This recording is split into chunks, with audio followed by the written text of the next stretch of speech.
बहुत ज्यादा बड़ा कर दिया भाई, थोड़ा छोटा।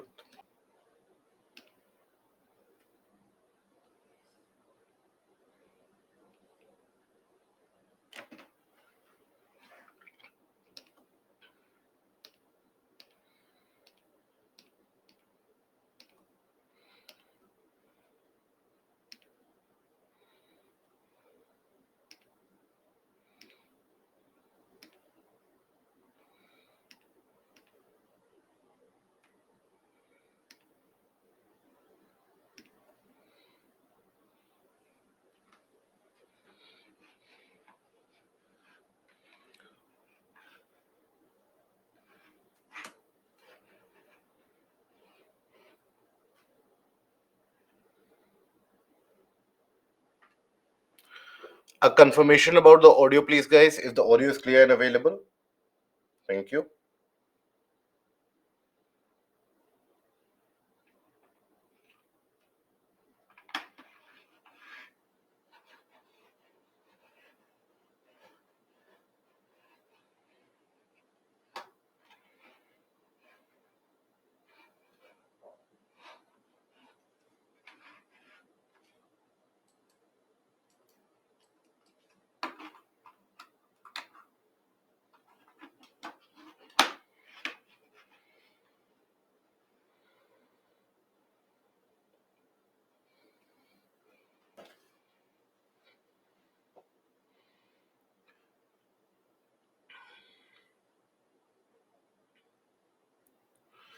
So, hello, a very warm good evening to all of you, and welcome to Baiju's Exam Prep IAS.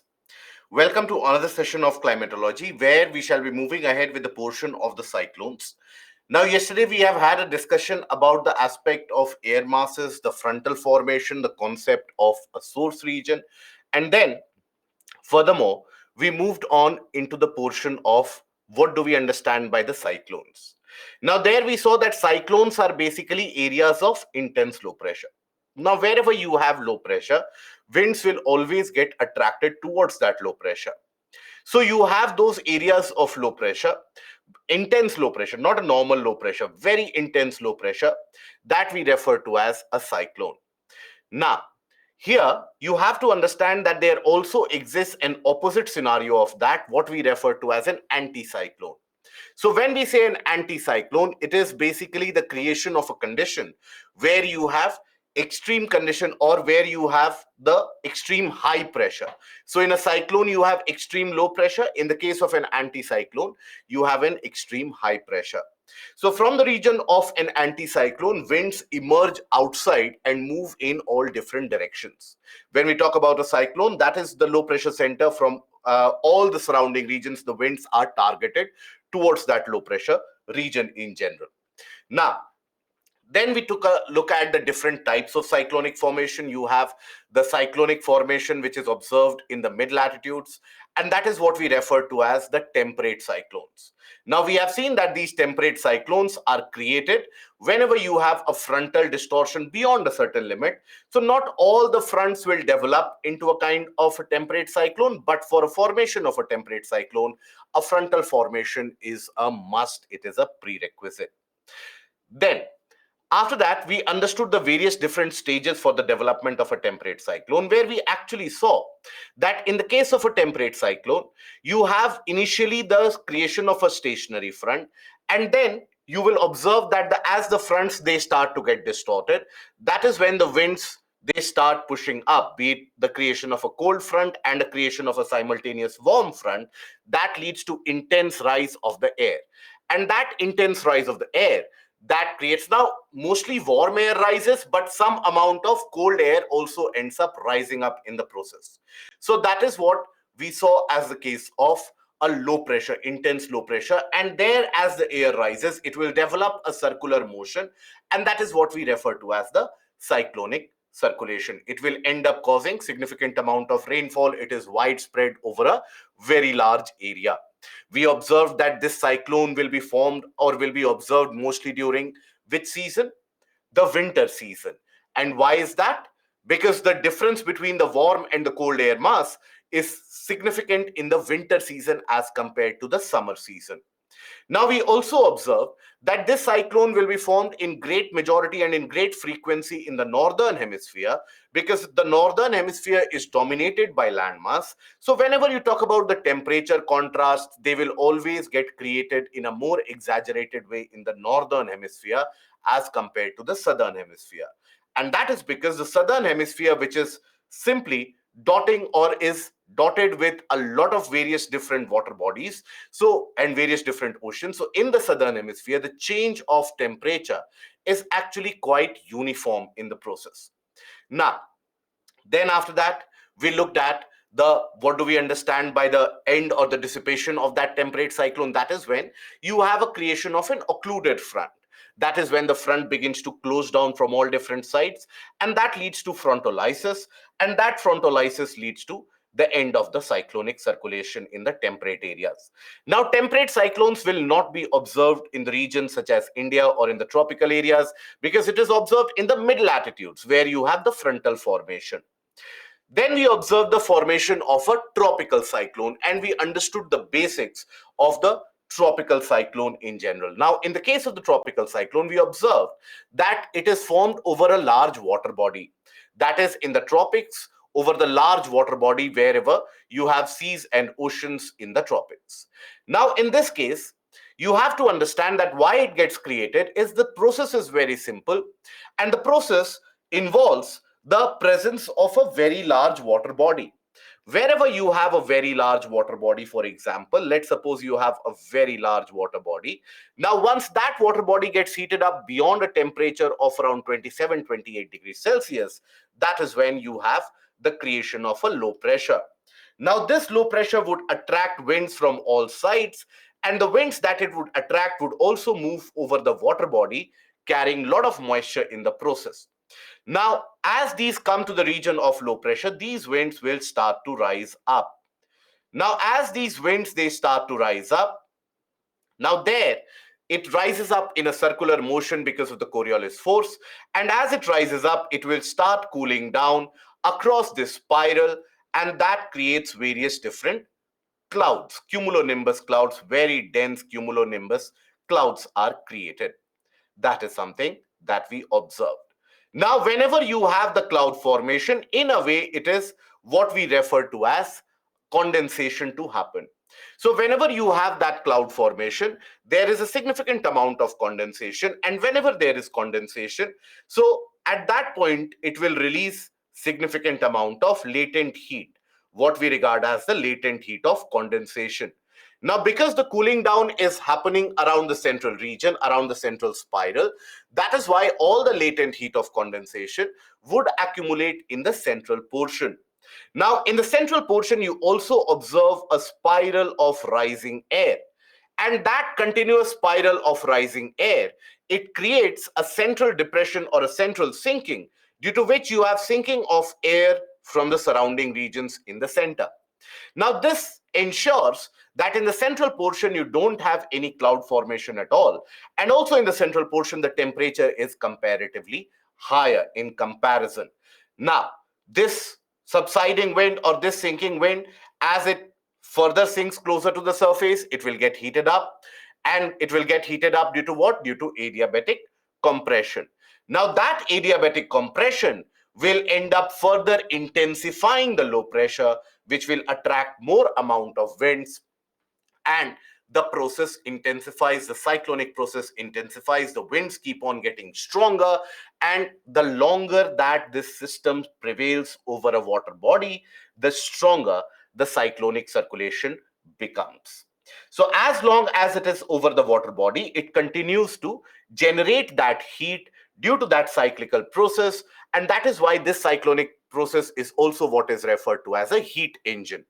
The same cannot be said about the tropical temperate cyclone, but for a tropical cyclone, it is referred to as a heat engine because it is able to generate heat on its own.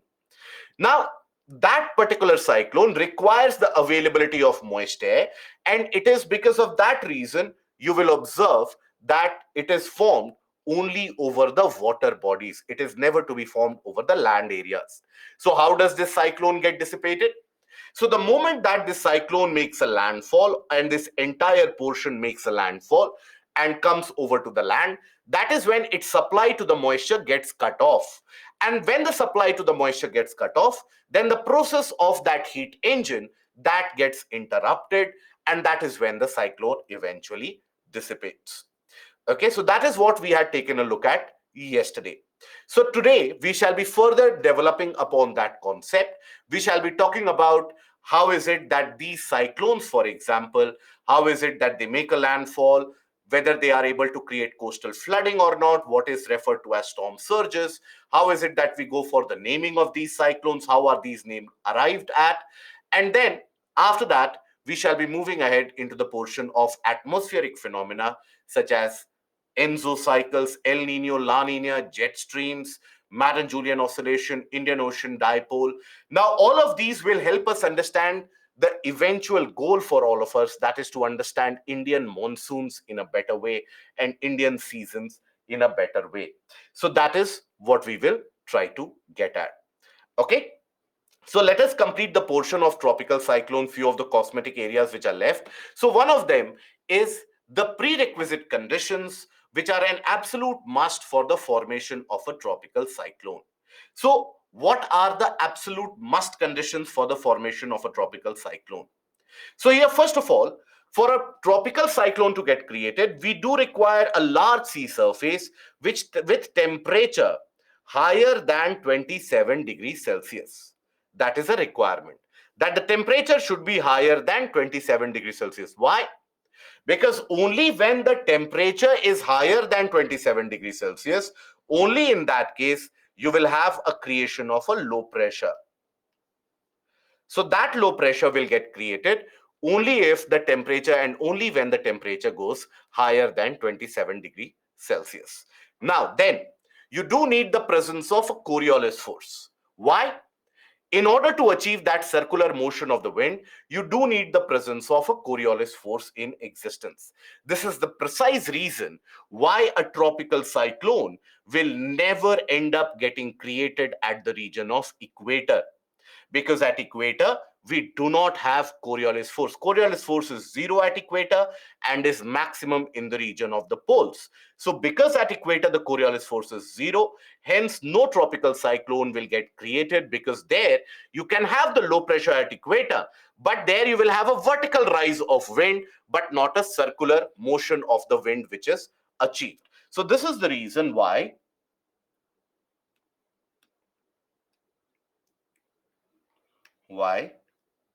no cyclonic formation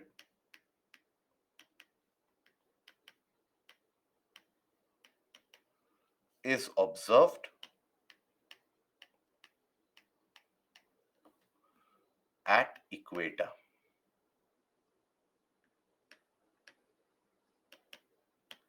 Or rather than this might end up confusing you that if I'm asking you a question or not. So let's talk about it, that hence no cyclonic formation is observed at the region of equator. So that is why you will never observe a cyclonic circulation to be even crossing the equator, because the moment it comes closer to the equator, it completely dissipates. By the way, we have seen that there is a movement in the case of a temperate cyclone. In which direction do we observe the movement of a temperate cyclone in general? Yesterday we saw that the temperate cyclone also ends up moving the entire circulation. Perfect. It is in west to east because of the influence of the westerlies. Now, what about the tropical cyclones? In which direction will the tropical cyclones end up moving? What do you think? Very good. East to west. That is because the entire circulation will be influenced by the presence of the trade winds. So in the region, you will observe that in both the hemispheres, you have the prevalence of trade winds. So hence, tropical cyclones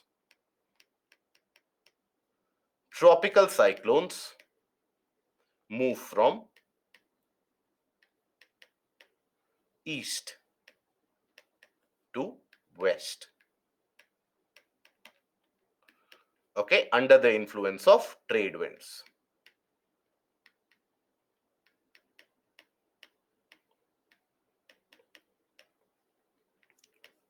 So that is why sometimes what you will also come across is the scenario that a cyclone or a cyclonic circulation might be present here. Now, carried by the trade wind, it crosses the Andaman Sea, enters the Bay of Bengal. Now, the greater the time that it spends over the water body, the stronger it becomes. It becomes much more intense. And hence, that is what will cause a greater amount of destruction. Now, while it is moving from east to west in general, it will also be curving ever so slightly under the influence of the Coriolis force bending as well. Okay, so that is another prerequisite.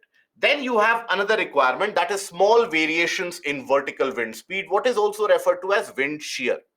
So that basically represents small variation in vertical wind speed, or it basically what it tries to represent is that at various different levels, at various different altitude, the speed of the wind should be almost similar. Okay, so this refers to the fact that at various altitude,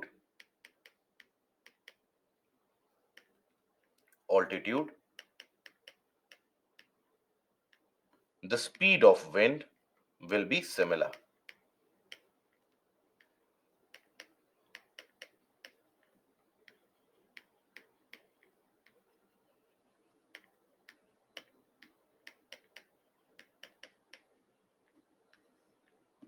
Okay, the speed of wind movement is similar. Why is that a requirement? Apply your logic here. Imagine if you have a cyclonic circulation in this, as we have seen. So imagine if the wind speed at this level is very, very high as compared to the wind speed near the ground surface. So whatever kind of cloud formation, etc., will be observed, that will be immediately blown away by the wind.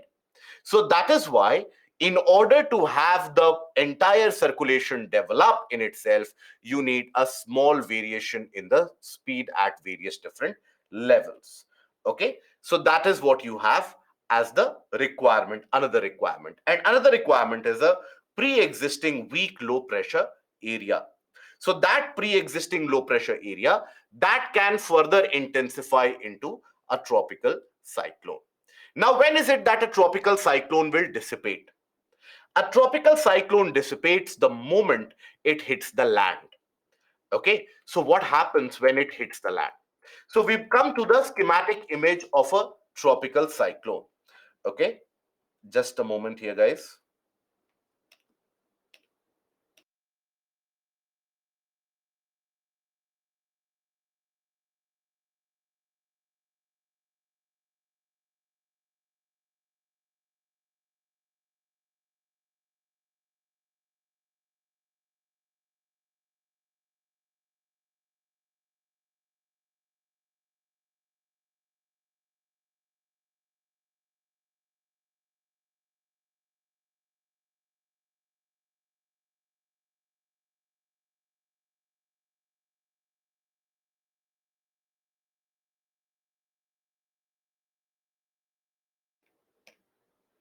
Okay, so here we were talking about the tropical cyclones when they hit the land. That is what we refer to as a landfall.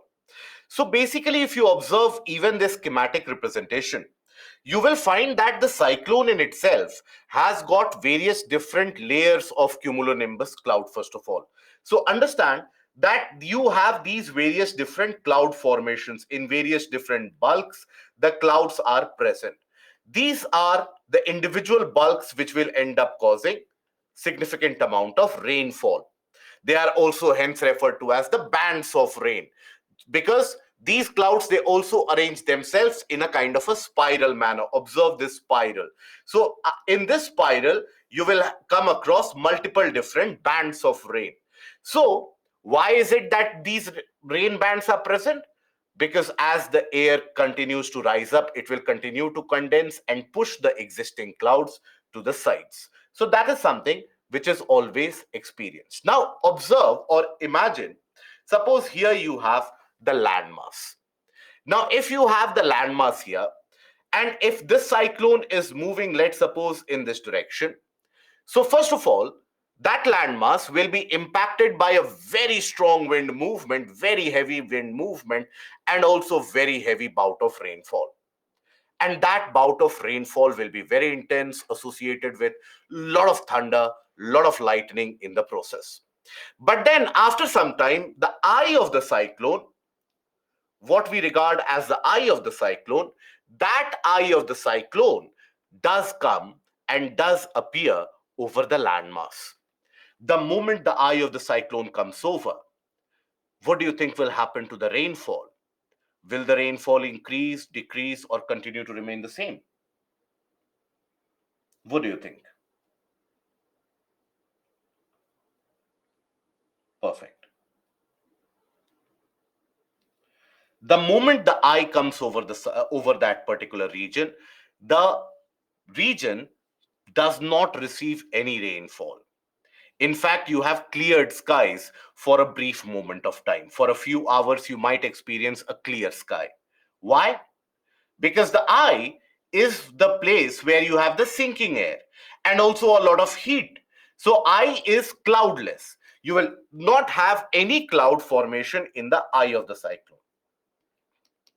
This is what is regarded as the eye of the cyclone, and this will end up representing a clear sky. Now, that is where many of the people, they mistake it to be the end of the cyclone. They think that the cyclone has basically ended, but that is not the case.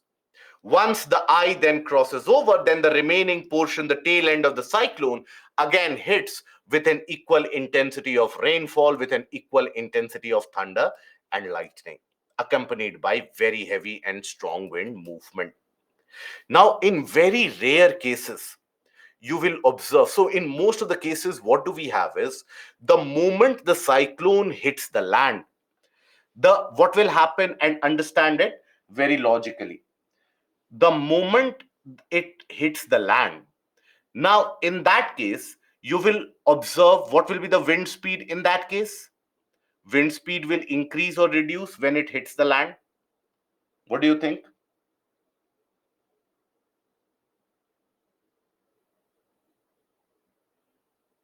Why do you think the wind will increase? The wind speed, why do you think will increase?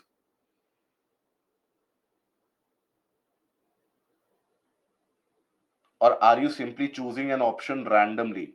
That because, okay.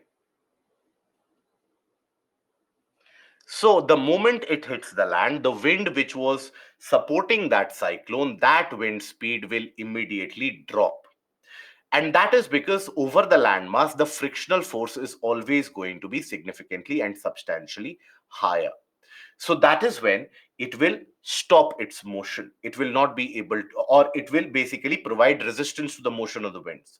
So the wind speed reduces the moment it hits the land. So on landfall, wind speed reduces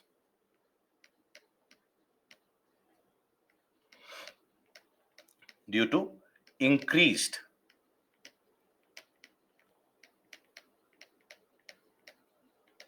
frictional force.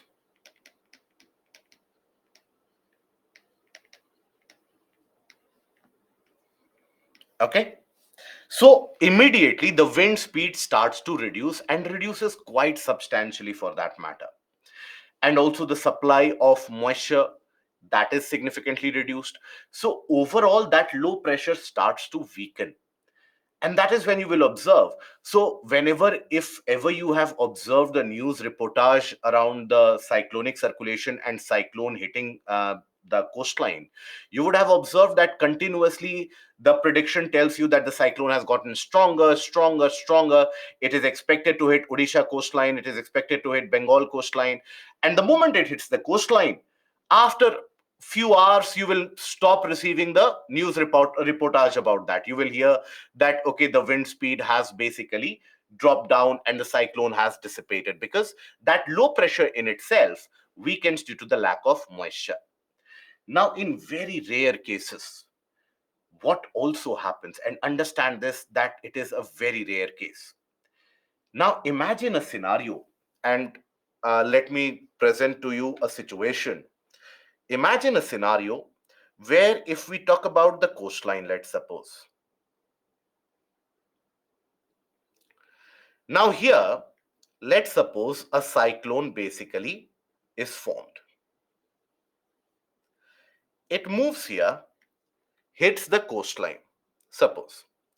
Now, if let's suppose already across this region you have an intense low pressure. Now, what will happen to this cyclone in that case? If already you have a low pressure in that region, what will happen, do you think? Will the cyclone get weaker? No.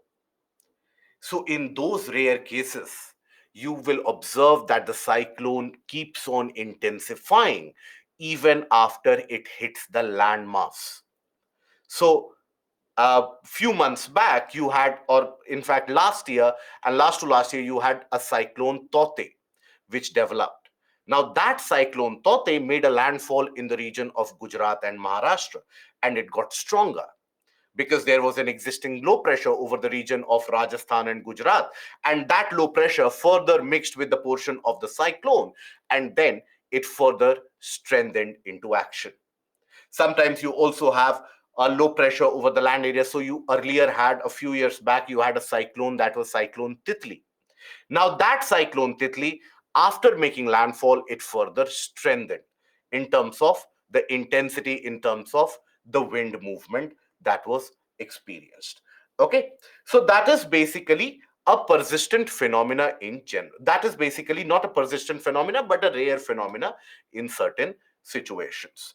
Now, this cyclonic event, whenever it happens, you will always associate it with significant coastal flooding. So, coastal flooding is always commonly found in that. Now, why is it that the coastlines get flooded whenever you have a cyclone? So, that has got to do with the wind movement. So, the basic classification done by the meteorological department of the cyclone is based upon the wind speed. And that is where the color coded patterns are also given. You have the green color, you have the orange color, you have the red color.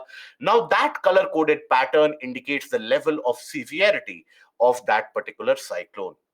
So here, when you have the wind speed around 90-95 kilometer per hour, that is regarded as a low pressure, traveling low pressure, or a depression.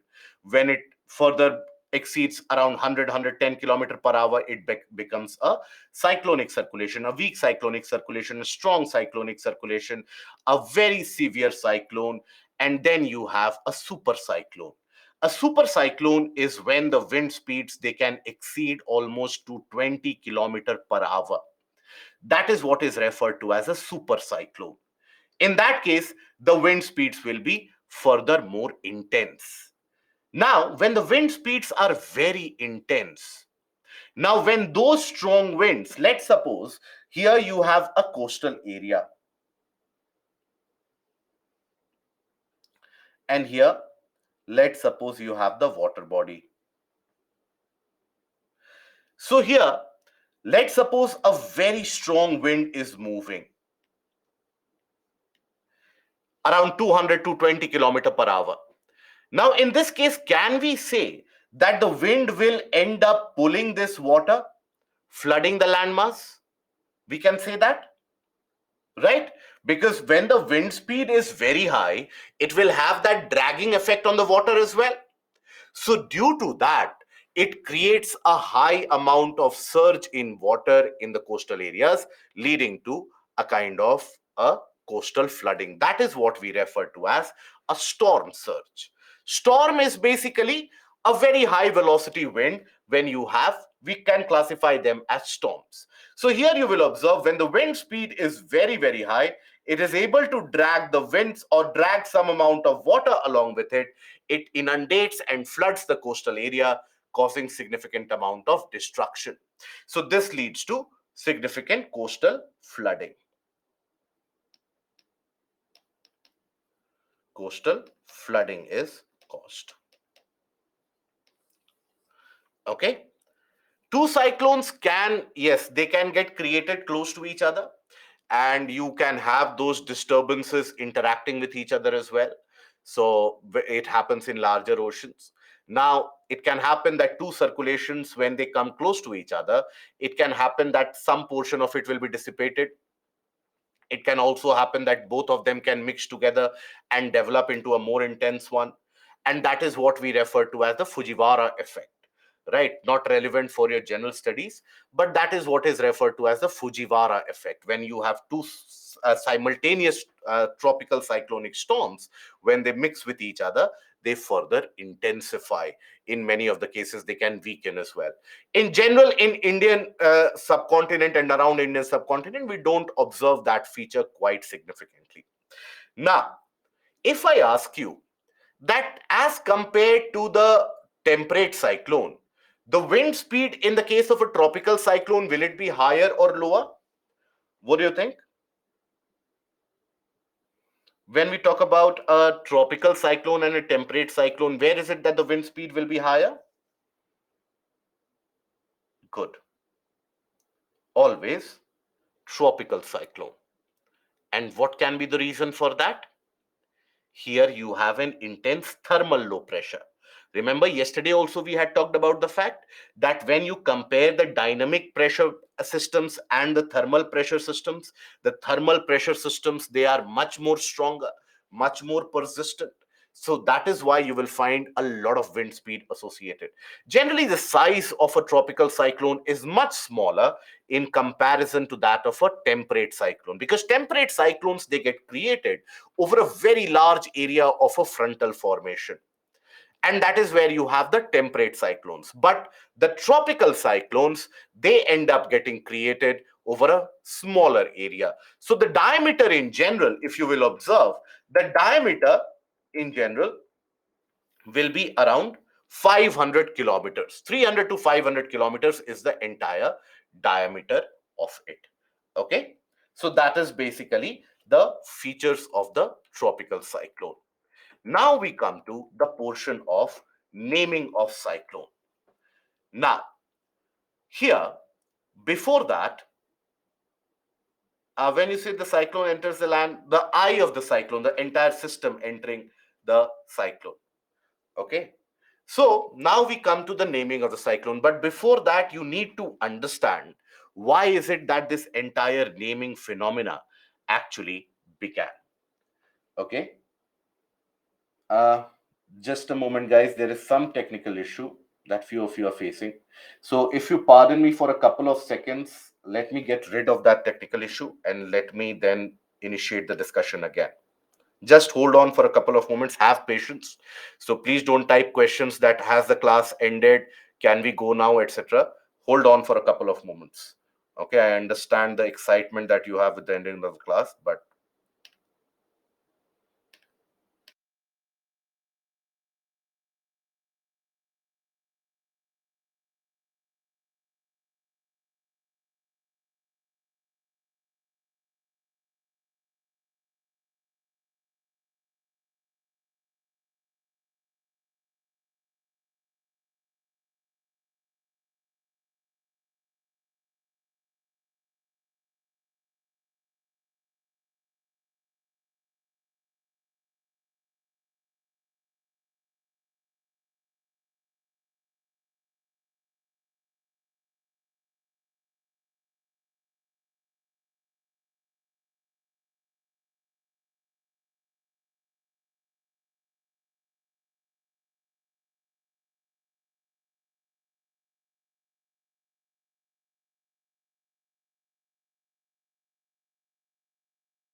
so the audio and the video, I hope, would be clear now.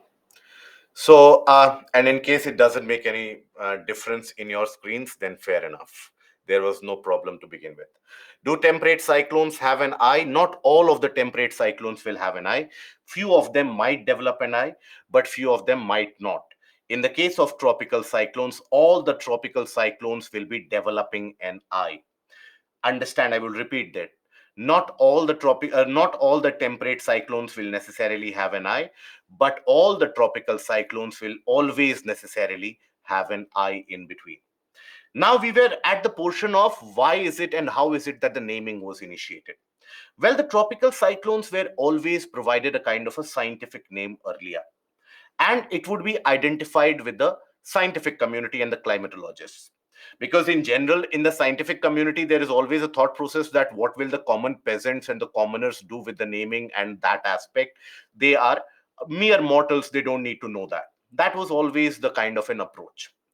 But it all changed in 1999. In 1999, I'm sure you all would be very, very young in case you were born at that point of time. So you can always ask your older generation, particularly those of you belonging from the coastal state of Odisha. So your older generation would very much associate with 1999 cyclones. So in 1999, what happened was that you had a development of a super cyclone. A super cyclone means a very strong movement of wind was expected in that. And along with that, a lot of rainfall, a lot of devastating power. So, as the cyclone was about to hit, now the government machinery swung into action. And the government machinery basically started announcing. Now, obviously, uh, at this point of time, you can understand the efficiency of the government machinery. So you can imagine what was the condition around 24 years back. So you had a much weaker sense of announcement, weaker case of announcement. On the ground level, the administration, they rushed to the various areas and they started announcing to the people to evacuate their homes.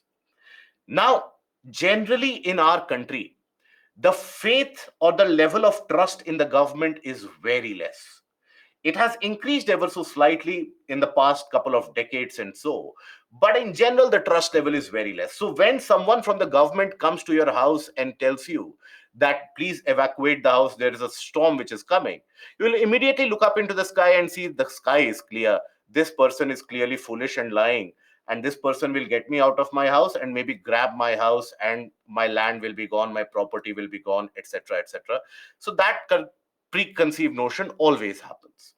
So that was the case then also. So many people did not evacuate. And those were the years when people did not pay heed to these government announcements. Now they did not evacuate. Few of them did evacuate. Few of them managed to clear the houses. And as and when the intensity of the wind start and intensity of the rainfall started increasing one or a couple of days before the main cyclone hit, people realized that something major is coming to hit the coastline. So people, few of them, they started evacuating, but many of them stayed back. And that is when the super cyclone hit the Odisha coastline. Now it brought storm surge, significant amount of very strong wind movement. Many houses were completely uprooted, trees were uprooted, buildings were shattered, and the loss of life was very, very significant. The destruction cost was very huge. Now, what happens whenever you face a destruction? You can't be angry at yourself, right? You can never be angry at the Almighty God because the Almighty God can never do anything wrong. You cannot be angry that cumulonimbus cloud has created that. So, who will you be angry at? The government. It is the government which has created that kind of uh, a disaster in a way. So that is when all the anger was vented out on the government, that the government had not announced. The government should have insisted that we should basically evacuate our homes, evacuate our houses, etc. The government, and as per the people, the government did not do so. Now, meanwhile, the meteorological department observed that there is a development of another cyclone happening in the Bay of Bengal, and it might hit the Odisha coastline again within a span of 10 days. Now, this time, while there was still coastal flooding and many areas of Odisha were still inundated, and another cyclone was about to hit within a week. Now, this time, the government, both the central and the state government, they started announcing that there is a cyclone coming and it is going to hit the coastline. Now, there the perception was that look at these poor fellows, the government officials. After the cyclone has hit, it has caused all the destruction. Now they are coming to announce it, because that is the general perception that anything that the government does would be delayed in general or would not be efficient. So people did not pay much heed. And that is when, while people were still outside, people were still collecting their belongings. Many of them were still in search of their loved, near, and dear ones. A second cyclone hit the Odisha coastline. And this time, it caused much amount of destruction amongst the larger population which was caught unawares. And the loss of life during those twin cyclones which occurred, it is the unofficial figures claim it to be somewhere around 25 to 30,000 people. They lost their lives in those areas. The coastline, the Odisha coastline, was significantly devastated. Significantly. People lost their all the belongings, they lost their houses, they lost their properties. More importantly, they lost their loved and dear ones who would never return. Now, there, a lesson was learned. And the lesson which was learned was that had we identified the cyclone or given the cyclone a particular name, maybe people would have been able to connect with that why or which cyclone is going to hit us. So then you had the countries coming together. In the case of Indian Ocean, you had the countries amongst the northern Indian Ocean who are frequently impacted by the development of a tropical cyclone. They came together, and all of them, they submitted their list of names. Everyone was asked to give a list of names so that the cyclones could be named accordingly. Now, all of them, they submitted a list of names. So you had 8 different countries who submitted a list of names. Now, 8 countries, all of them, they submitted 8 names. So in total, how many names do you have? Good. For a moment, I was scared that I don't know what kind of figure will come up. So you had in total 64 names which were given. Now, all the countries did not participate. You had countries of the northern Indian Ocean, etc., which came into place. Now, here, this 64 names, it started being used, and the various different cyclones started being named based upon this list. Countries were listed in alphabetical order. So, for example, you have Bangladesh, India, and so on. And the names that they gave, that was arranged in rows, all of them, the names that they gave. So one by one, a name was picked up from the list, and that is how the cyclones were named. It was understood, or it was a kind of an understood aspect, that if any cyclone ends up claiming a large number of lives, then that cyclonic name will be struck off, never to be used ever again. But then, how is it that the naming would be done? So, in each of the tropical oceans, you have a regional specialized meteorological center and what is referred to as an RSMC and a TCWC, that is a tropical cyclone warning center. Now, immediately as a low pressure starts developing, the tropical cyclone warning center gives or issues a warning that a cyclone is about to be created. That is something which alerts the RSMCs, that is the Regional Specialized Meteorological Center. And the RSMCs, basically, that is where it is picked, a name is picked from that list, and that is given to that particular cyclone. So that is how the cyclone naming is done, especially in the case of the Northern Indian Ocean, is what we are talking about. Now, in the month of April, last week of April and first week of May 2020, the 64th name in that list, that was Cyclone Ampan, which was provided by Thailand, that was used. Now, obviously, all these countries came to know about it earlier itself, that the naming list is going to get exhausted. So that is where a couple of years prior to that, all the countries of the northern Indian Ocean, they sat together again. Just the previous phenomena was repeated again. And this time, 13 different countries came together. And all these 13 countries, all of them, they provided 13 names. So how many in total names do you have? Good. Thank you. 169.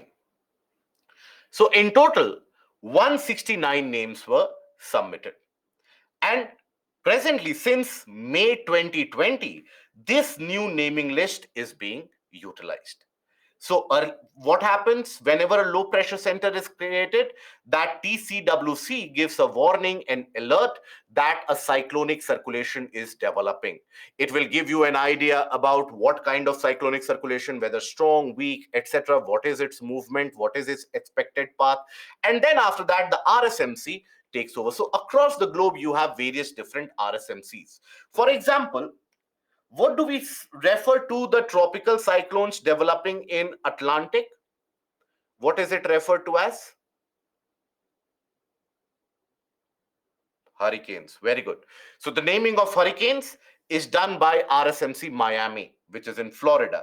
And also you have RSMC Honolulu, RSMC Nadi, RSMC Tokyo, RSMC Reunion Islands, and also RSMC New Delhi. RSMC New Delhi, that is the Regional Specialized Meteorological Center of New Delhi, that is responsible for the naming of the cyclone which develops in the northern Indian Ocean, be it the Arabian Sea or the Bay of Bengal. So cyclones will develop both in the region of Arabian Sea and Bay of Bengal, and they are named by RSMC New Delhi, which is actually an office in the Indian Meteorological Department building itself. That is where the RSMC is. So it picks up a name from that list. So what is that list we are talking about? So you have this as the list where you can say, or you can see that you have 13 countries. Okay.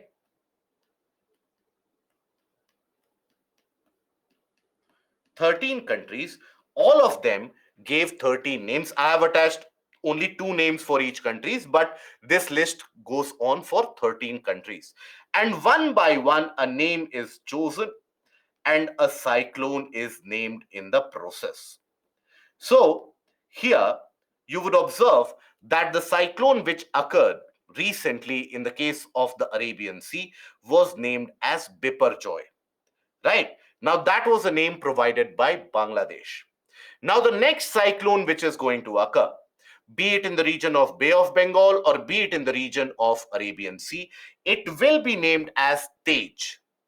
And the cyclone which will be observed after Tej, be it in Arabian Sea, be it in Bay of Bengal, anywhere in northern Indian Ocean, it will be named Hamoon. The cyclone which will occur after that will be named Midli. After that, Michong, or what is Migjom. So this is the pronunciation of that name that each countries have provided. Then you have Remal. Then you have Asna. So like that, a name will be picked up from the list. So the next cyclone, wherever it will occur, will be named as Tej, and that is a name given by India, then Iran. So all these countries are arranged in an alphabetical order. Okay, there are 13 names in total. I have only given you the list of these 2 names because compiling that 169 names in the screen obviously becomes impossible. So I hope you understand. Okay, so all those who are asking why only 2 names, is it something that you have omitted, etc., etc.? No, I could not compile the entire list of 169 names in the same screen. If I would have done so, then obviously the complaint would be that it is not visible. So better to have the 2 name list so that you get an idea. But just to give you an idea, similarly, you have column 3, you have column 4, you have column 5, and so on, column 13. Okay. Okay. So let me ask you a general question based upon the questions that you are asking. Do you think UPSC will ask a question from this in prelims? If I give you a question, or if I put you as a question paper setter, Frame a question from this name list if you can. Surprise me. That what will be the question that you will set? Will you set that list out all the names given by India?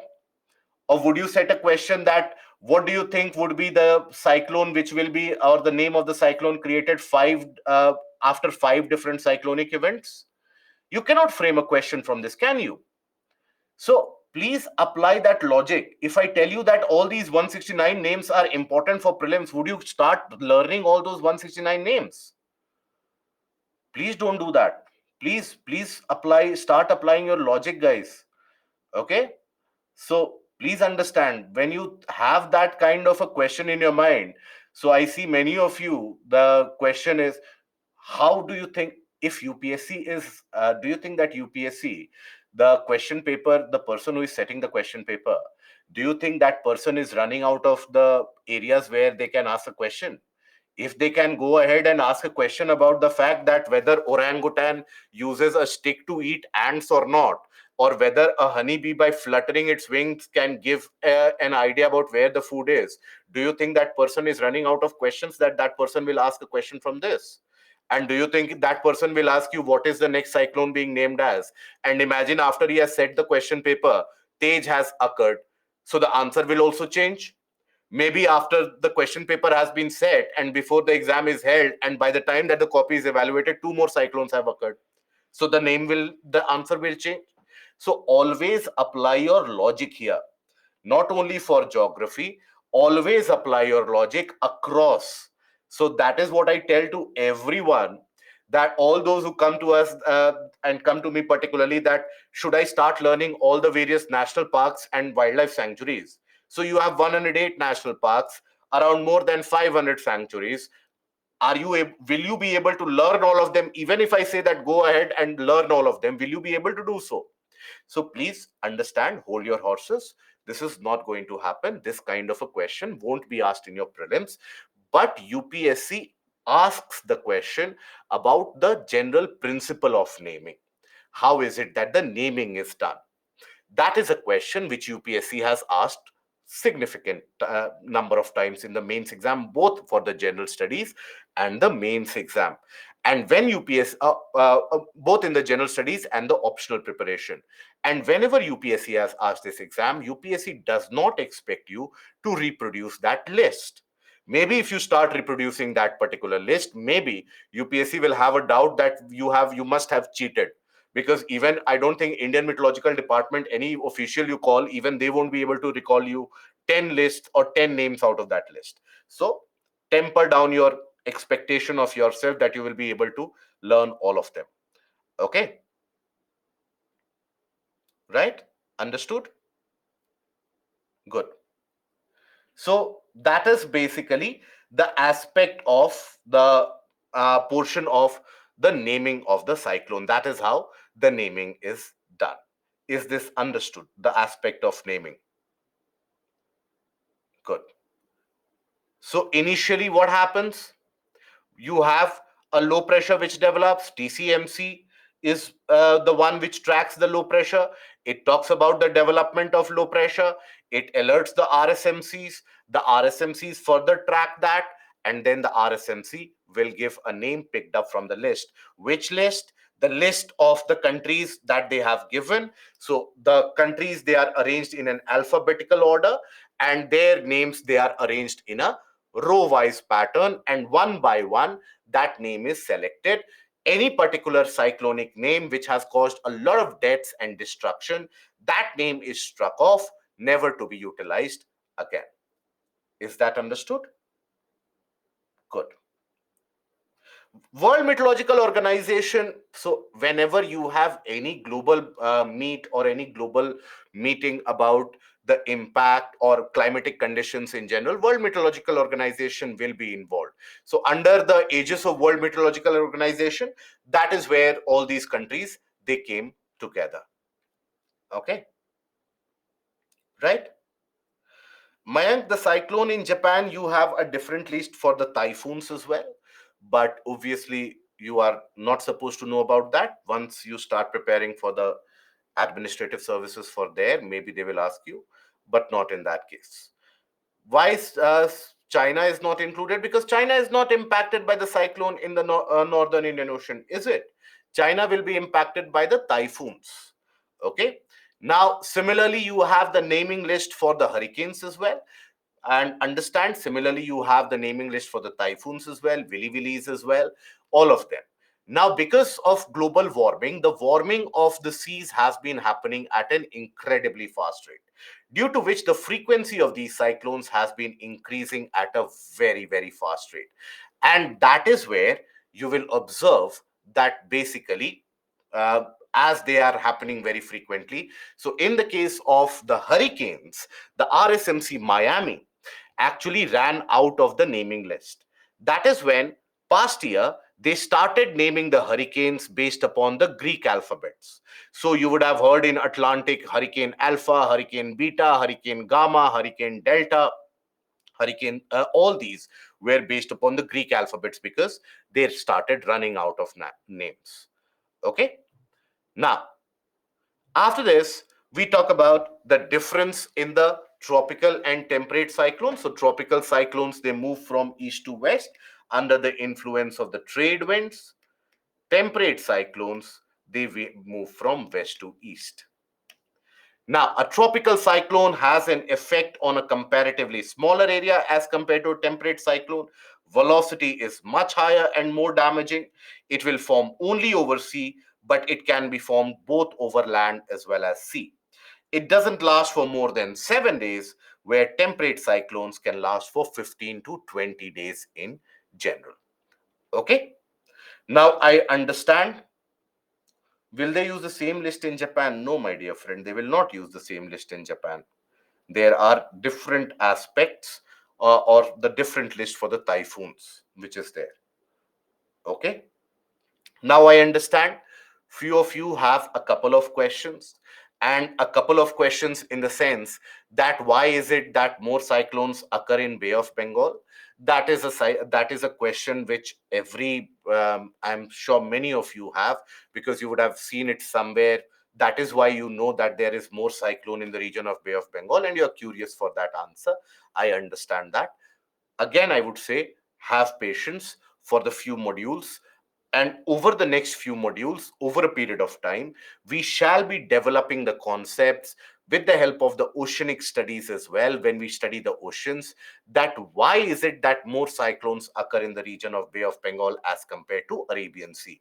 Because if I recount you the reasons right now, you won't be able to understand, because we have not covered the portion of Walker circulation, we have not covered the portion of stratification of ocean, we have not covered the portion of La Nina, we have not covered the portion of Indian Ocean dipole. So, as of now, you will not be able to gather the input of why more cyclones occur in the region of Bay of Bengal. And second question that you would have, many of you have asked that question, is that why is it that the cyclone hits the Gujarat and the Maharashtra coastline? Again, I will tell you about the cyclonic season, which occurs in India when we talk about the Indian monsoon and the Indian climate. I will tell you about the cyclonic season. I'll tell you that why is it when I say that the tropical cyclones move from east to west, why is it that in cases of Indian coastline, you observe the cyclone to move like this or like this. So that is again attracted or due to the movement of the wind and the wind direction in itself. So we will come to it, and you will have a better clue about it when we talk about the Indian seasons, which we will be talking about tomorrow. Indian monsoon is something we'll be talking about tomorrow. You will understand that. Okay, right? Good. Diameter of tropical cyclone, we have already said, is around 500 kilometers at max, 300 to 500 kilometers, whereas the diameter of a temperate cyclone can be 750 to 1000 kilometers. Now, then we come to the portion of effects of air masses for on climatic conditions. What are the impacts of air masses on climatic conditions? So, first of all, they would be influencing the temperature. How? By advection process, isn't it? So you have warm air mass creating a warmer condition in a region, cold air mass creating a colder condition in a region. So here you will have, due to the process of advection.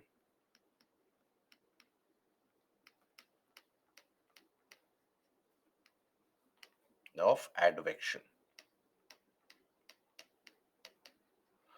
Okay, warmer air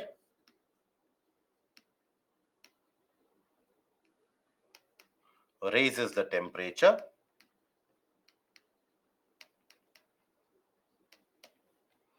and colder air reduces or decreases the temperature. Okay, now then we have also the impact of air masses on climate in terms of precipitation.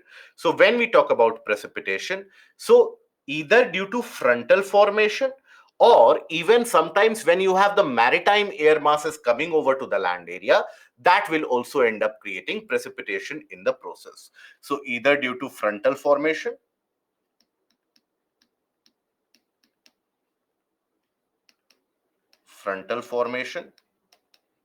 and also influence of maritime air mass.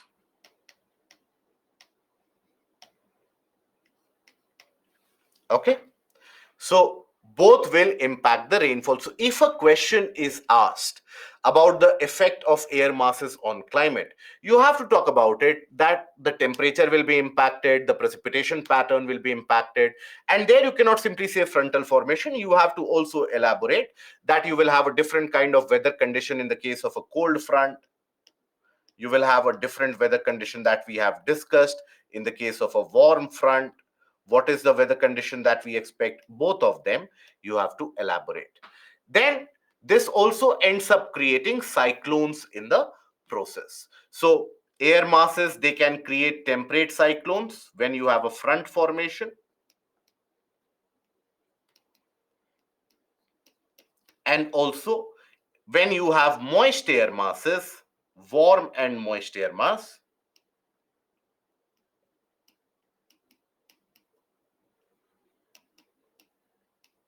that ends up creating tropical cyclone.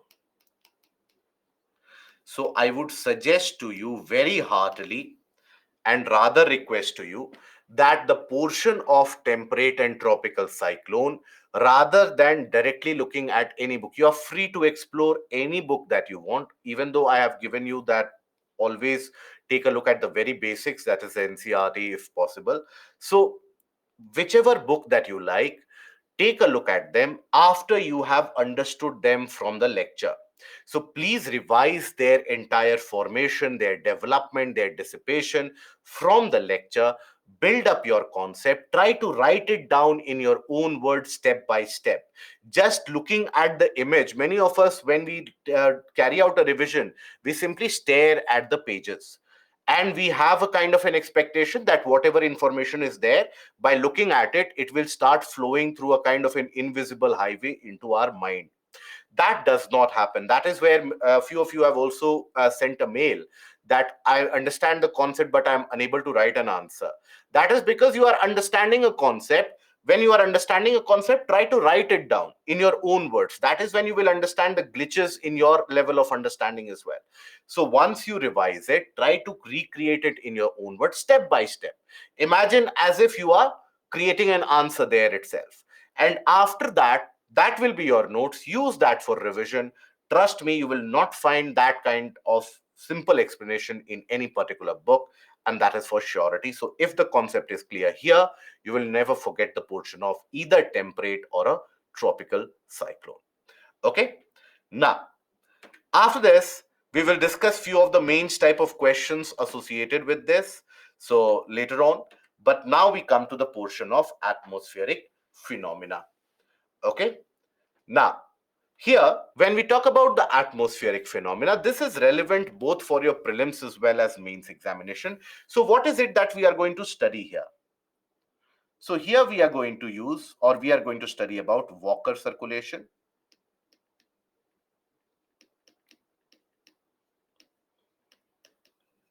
We are going to study about Enzo cycles.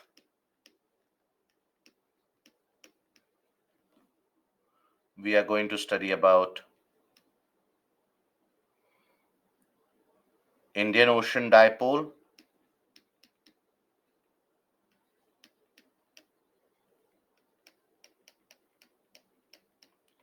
We are going to study about Madden-Julian oscillation.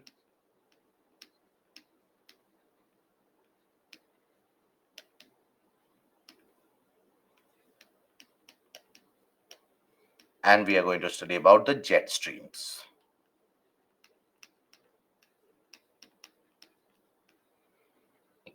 Now, please understand that out of all of these, this is something, Madden-Julian oscillation is something that the meteorological community in itself has not gotten an entire grip about it till now. So this is under still a lot of investigation, a lot of research. This is something that we got to know only a couple of decades back, or 3 to 4 decades back. That is when we got to know about it. So there is still a lot of research going on about the impact and the formation of that Madden-Julian oscillation. But that is where this always forms a part of your current affairs information that you get. So here, in all of this, you should be aware of what they are, the basics of them. They will never ask you in the prelims about and go into the depth of it. Just the basics of them is something which should be understood. So for your prelims, what is relevant out of here is Walker circulation.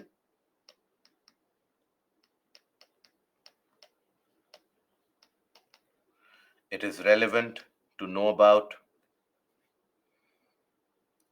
El Enzo cycles, that is El Nino, La Nina,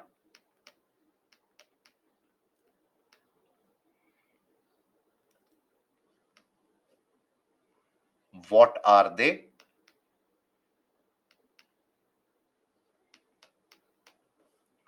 Then basics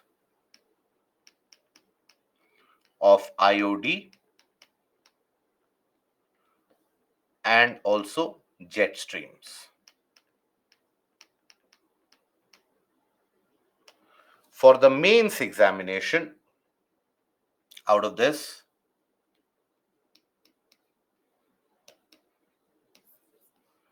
jet streams are the important one, and Walker circulation is something which can be asked in the mains examination. In optional areas, in for the optional paper, they will ask you in detail about the Enzo cycle also, but not in the general studies portion. Okay, so that is basically the area that we are going to cover in this particular atmospheric phenomena. Now, I had asked you yesterday before the end of the session to go through the revision of the permanent wind system as well as the region of the Pacific and the Indian Ocean. I expect that at least that basic thing you would have carried out. The permanent wind system, what are trade winds, what is eastern part of Pacific, western part of Pacific. I hope there is no doubt in that, right? So that is what we will be utilizing as we move ahead. Okay. So here, when we move ahead, first of all, we talk about the very basic of the rise and fall of air. So when we talk about the influence of temperature on the rise and fall of air, let's suppose due to influence of temperature.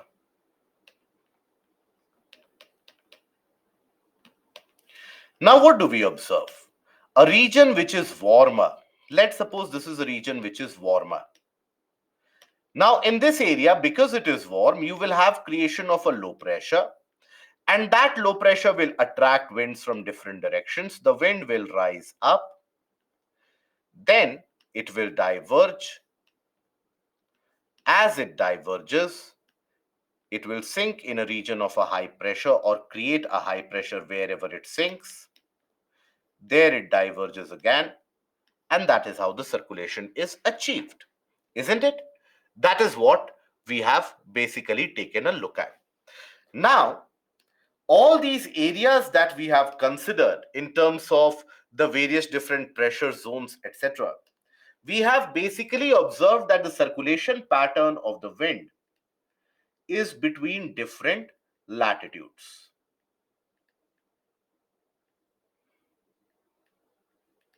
We have seen that the air circulation happens between different latitudes.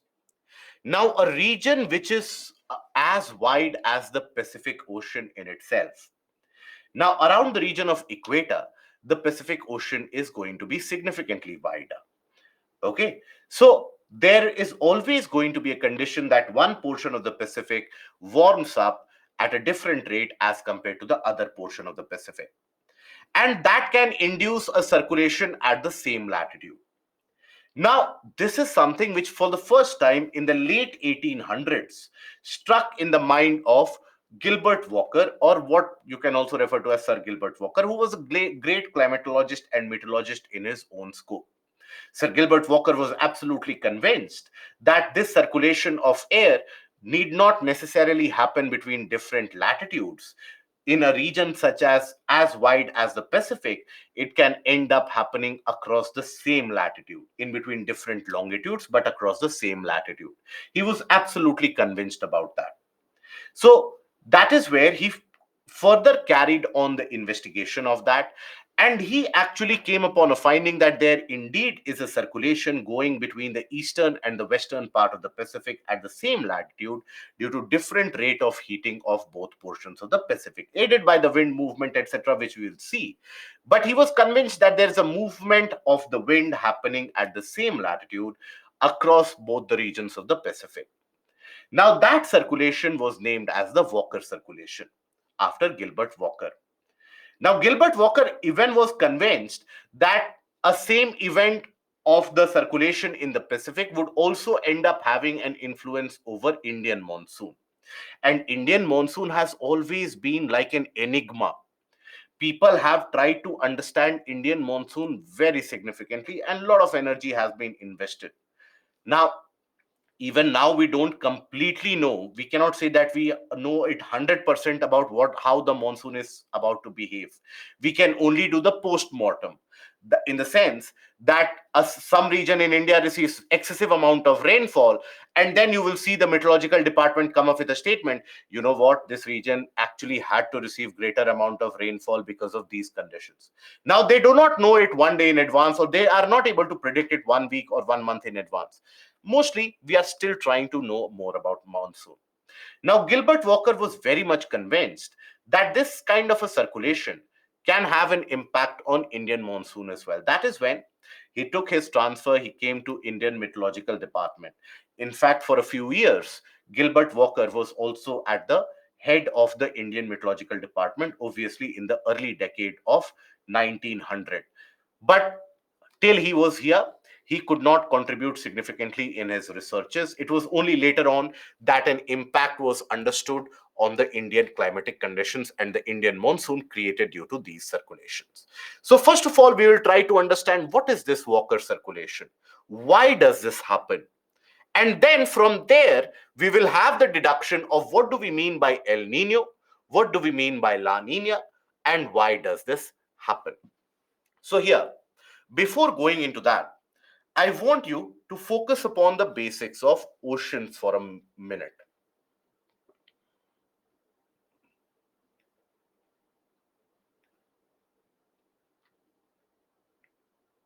So, when you have an oceanic water, I'm talking about the warmer region, the tropical region. What is the source of heat for the oceanic water? What is the source of heat?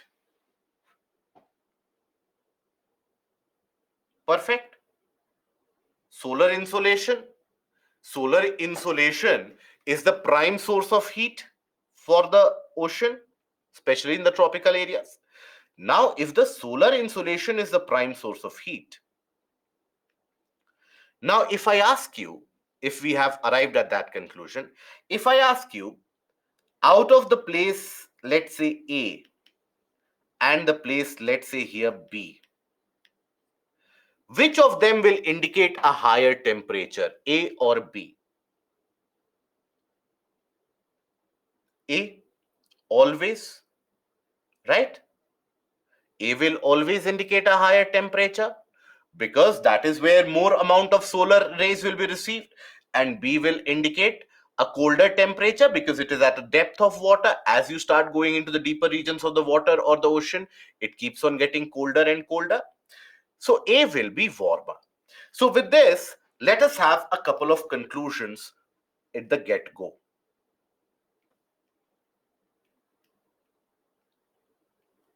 So,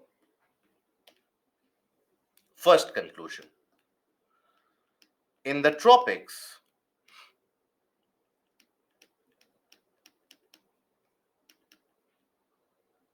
the surface is the warmest or hottest layer.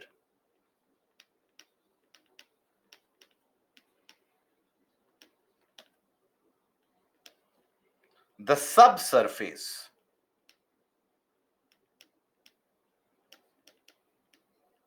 is comparatively colder.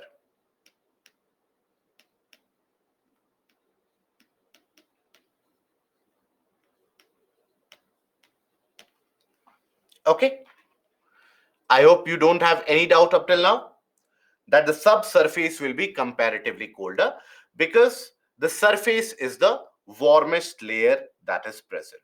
The surface is so in the tropics, the surface is the warmest and the hottest layer. And then why? Because that is the region where you have maximum intensity of the solar rays received, and the subsurface is comparatively colder. Okay. Now, if let's suppose I have a very strong wind movement. Now, in general, we have seen that the speed of wind movement overseas over the region of the water bodies that is higher because the frictional drag, the frictional resistance is less. So that is why the wind, when it blows over the seas, it will blow with a very high speed, very high velocity. There is nothing to oppose the wind movement. So in general, over water bodies, the winds, they start getting very, very strong. Now, as the wind blows here, now can we say that the wind will start to carry with it some amount of surface water?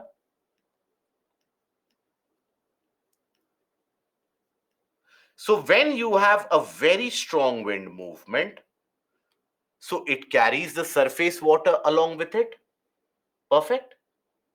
Yes, even maybe from your side would be fine for me right now. As of now, even maybe is okay for me.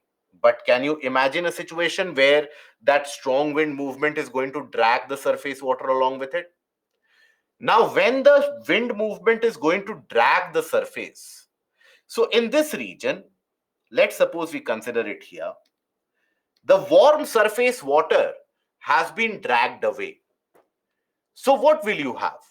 Either you can have a depleted water region in that case, or you can have the subsurface water coming to the surface and replacing the portion which has been dragged.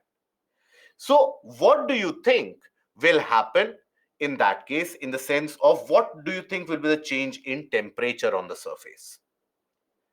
So as the warm water is carried away, the subsurface water rises up to replace that. And subsurface water is cooler. Subsurface water is colder because generally water level ends up remaining similar, right? So we can say that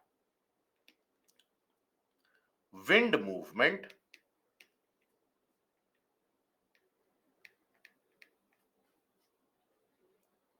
carries the warm surface water.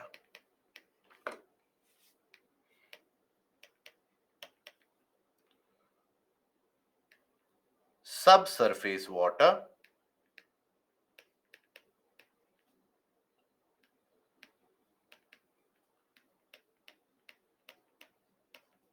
replaces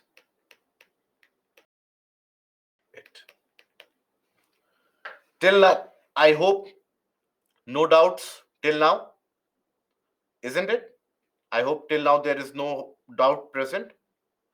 Now, let's suppose here I have a landmass. or any kind of obstruction which is present. Let's suppose here I have a landmass or any kind of obstruction which is present. Now, all this warm water will get accumulated here by the wind, and eventually the water has got no place to go. So the water will be pushed down. It will start accumulating here. So this becomes a region for warm water, accumulation of all the warm water that the wind has carried with it. And in the meanwhile, the colder waters, they rise up in this region, and this becomes cold. This becomes warm. Comfortable up till now? Now let us proceed and implement this scenario in the portion of the Pacific, and then I'll give you the definition of the Walker circulation as well. Don't worry about it. So let us understand what actually unfolds in the region of equatorial Pacific. So if you consider the region of the Pacific, first of all, draw the equator. This is your equator. Okay, I'll write it down as well before someone asks me what this line you have drawn. So this is equator. Okay. Now, around this region of equator, which kind of wind movement will be observed? Is this list is important for prelims? Which list are you talking about, Ashay? Are you talking about the cyclonic list? Then it is not important for your prelims.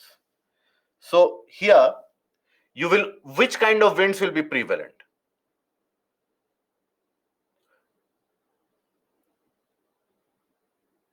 Trade winds? Good. Easterlies, yes. So trade winds in general will have a pattern in both the hemispheres, will exhibit a pattern somewhat like this.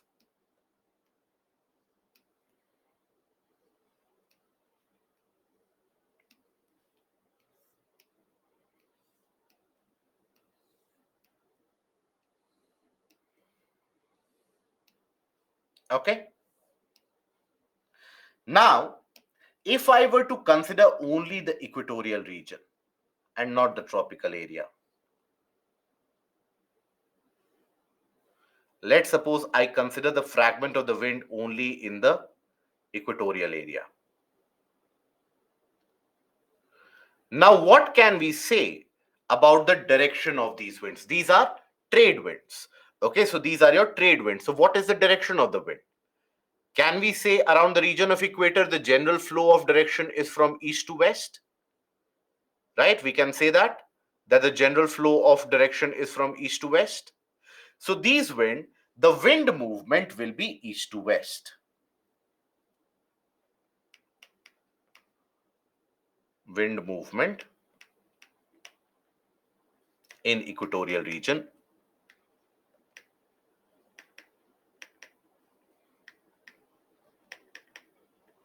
is east to west.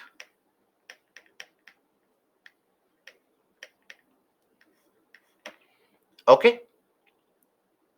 Now, after this, here, if the general wind movement is from east to west, my photo is not clear. My voice is clear. My voice is audible. Is my voice clearly audible? Perfect. Then I hope you can adjust with the blurred photo anyways. So that is where the general motion is from east to west. Now these winds, they will be dragging the surface along with them. They will be dragging the surface water along with them, isn't it? So as the surface water is dragged, surface water is the warmer water region. Now it will be dragged up till what extent? Up till the region where they face an obstruction. So all this warm water from the surface will be dragged and will get accumulated somewhere here.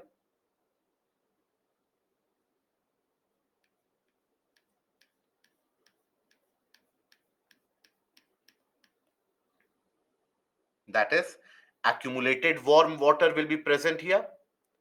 isn't it?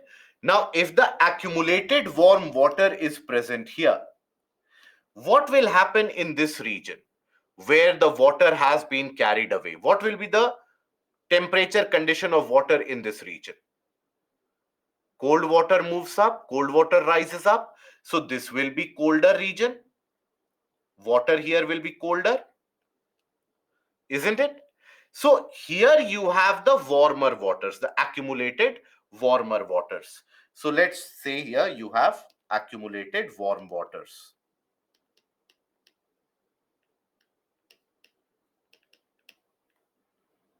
Warm water. Here let's suppose you have cold subsurface water.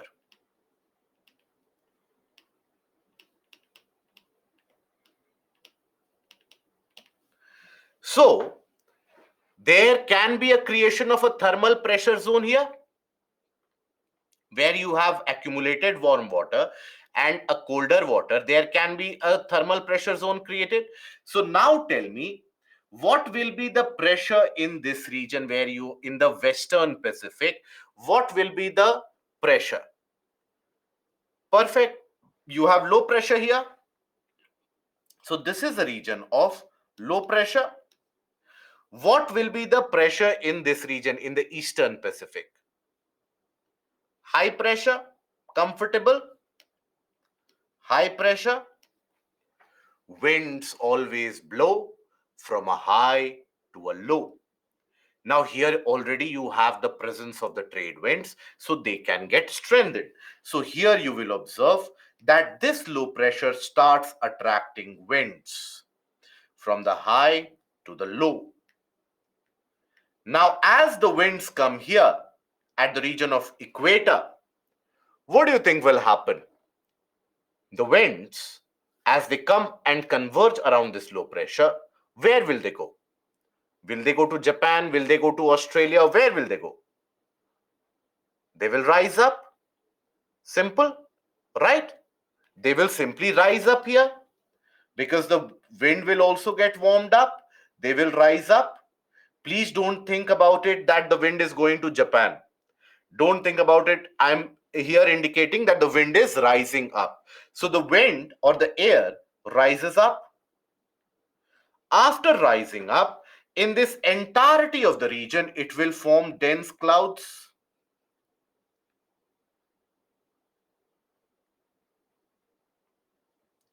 It will cause copious amount of rainfall in the region of North Australia, in the region of Indonesia, Philippines, etc. It will cause rainfall. The wind further then diverges around the region of tropopause. One portion goes here. Now we have sinking air in the region of the high pressure. So can we say we have an air circulation which is achieved? Can we say that an air circulation is achieved across the same latitude? Not across different latitudes, but across same latitude. And this circulation is between different longitudes this time, at the same latitude between different longitudes. Are we comfortable with this portion, this basic portion? Perfect. This is what is your Walker circulation. As simple as that. That is what is referred to as a Walker circulation. So when we talk about a Walker circulation, it is the longitudinal east to west circulation across the equatorial Pacific that is known as the Walker cell or the Walker circulation. Okay? I hope that is understood. Right? So here is the condition that you will observe. So this is your region of Eastern Pacific. So across the Eastern Pacific, no, this is not your Hadley cell. So across the Eastern Pacific, you will observe that as the trade winds blow, observe how they are carrying the warm water. The warm water accumulates here across the region of Australia, North Australian coastline. And that is where it will rise up, form the convective clouds. A circulation is achieved between high pressure and low pressure. Here the cold subsurface water will rise up, creating a high pressure. Here you will have low pressure. So that is your Walker circulation. Now, before you start getting confused about what is this WX, so that represents fair weather, because in the region of high pressure, you don't experience rainfall. So that is why you have fair weather. And here you have lots of rainfall. This is the Darwin coastline. This is the Tahiti. Tahiti is basically, where is Tahiti? Tahiti is in this region of Central Pacific. Yes, perfect. So that is the representation of Walker circulation. So first of all, understand the chronology. Trade winds blow from a general direction of east to west. The winds blowing over the vast expanse of the Pacific gain a higher speed. When they gain a higher speed, these trade winds tend to drag some amount of surface water along with them. Now, those surface waters, they are warmer due to solar insolation, isn't it? So that surface water is carried. Now, these warm waters accumulate. That creates a condition of low pressure where? In the region of Western Pacific.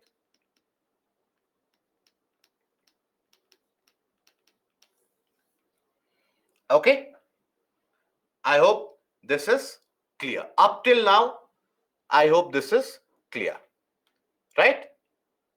Now, then we proceed further with the aspect of, when we talk about this Walker circulation, understand this is as per NOAA, or United States climatic agency that you have, which keeps a track of the oceanic and atmospheric temperature and movements in general. So here you will observe that you have a kind of a high pressure created in the region of the Eastern Pacific, a low pressure created in the region of Western Pacific.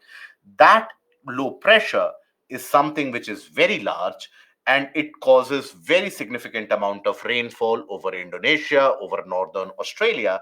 Whereas the Peruvian coastline, that is, where is the Peruvian coastline? The Peruvian coastline here, the region of Eastern Pacific is where you have the Peruvian coastline, isn't it? The East Pacific. So Peruvian coastline, will it receive rainfall or will it be dry? What do you think? It will be dry. So that is where, under normal conditions during these times, the Peruvian coastline is drier, and there you have the circulation. So this rises up further. It diverges in the region of the tropopause. One goes towards the region of the Eastern Pacific, other goes towards the region of the Indian Ocean, and then it sinks, creates a high pressure in the region of the Western Indian Ocean.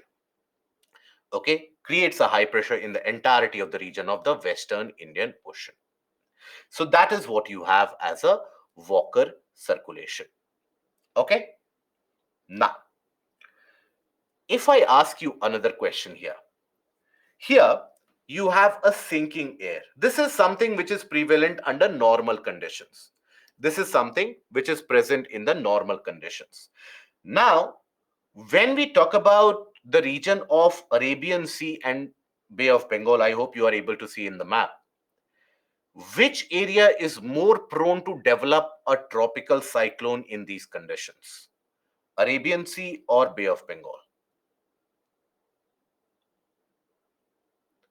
Perfect. Very, very good. It is Bay of Bengal. Why? Because the Western Indian Ocean here, it has developed a high pressure. So for a formation of a tropical cyclone, what is it that you require? A pre-existing low pressure system. But here you have a high pressure. So there are chances of a pre-existing low pressure system maybe traveling from here or maybe developing here, but it will not develop easily in this region.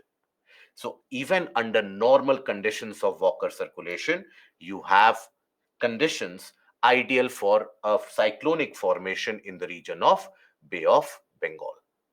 Okay. Now let us build up on this particular concept, and let us try to understand the aspects of Enzo circulation. Before that, we will take a look at the up feature of upwelling and downwelling.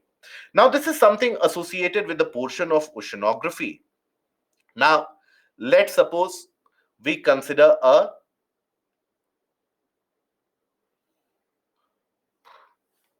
Then how come Biparjoy occurred in Arabian Sea?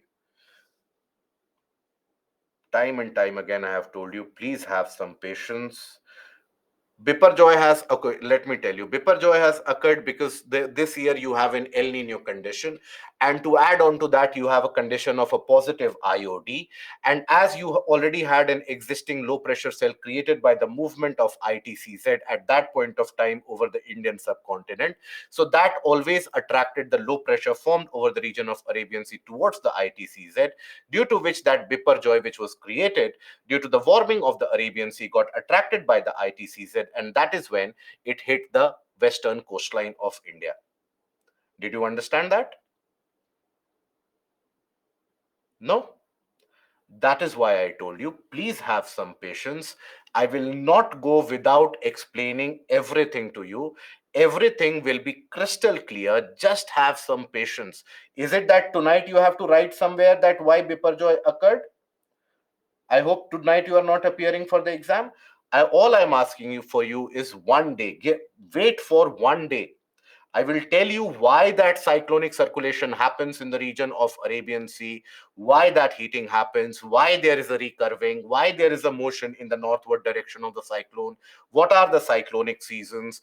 I will tell you the details of each of them if you want to understand. If you simply want to listen to this and you have already studied about it, then there is no point having all of that discussion anymore. Okay? Right? So, let us consider the land areas here. Let us consider these land areas and let us consider a larger oceanic region. Now, this is not I know it appears like a case of a bathtub, but it is not your traditional bathtub. Let's assume that this is what represents your ocean, and let's assume this represents your continents.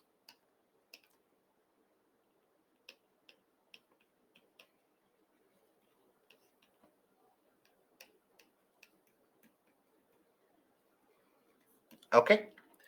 Now, we have seen that the surface will be the warmest region because of heating, because the source of heating is the sun, and the sun ends up heating the surface significantly. So here, when you have the movement of the wind, let's suppose in this direction,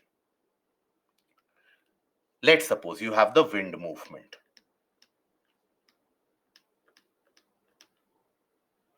Now, if the wind movement is in this direction, which kind of wind will it be, onshore or offshore?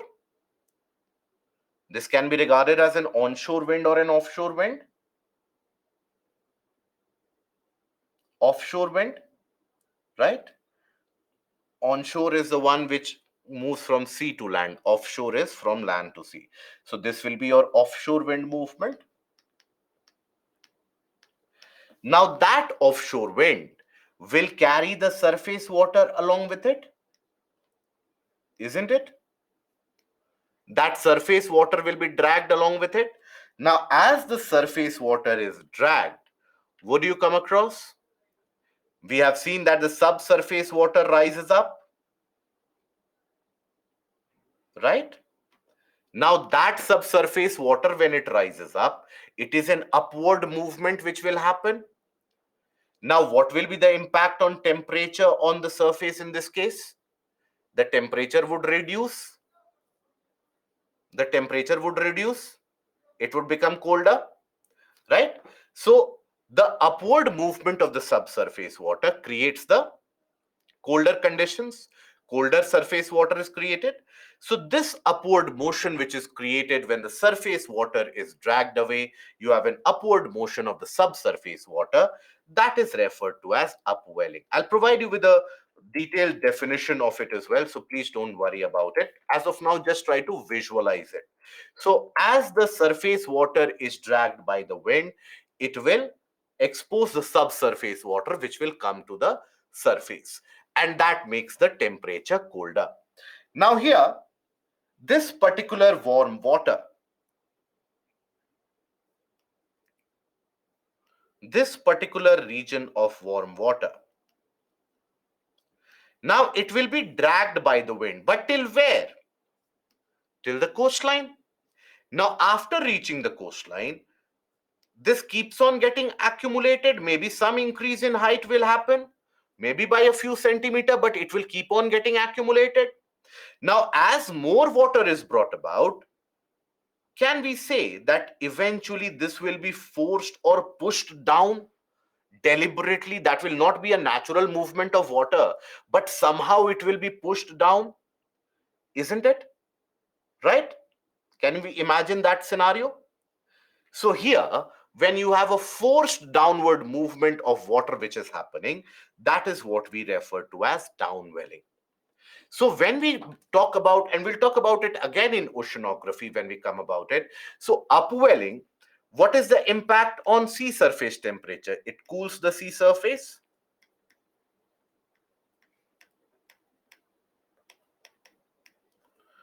And downwelling, what is the impact on sea surface temperature? Warms the surface. Okay.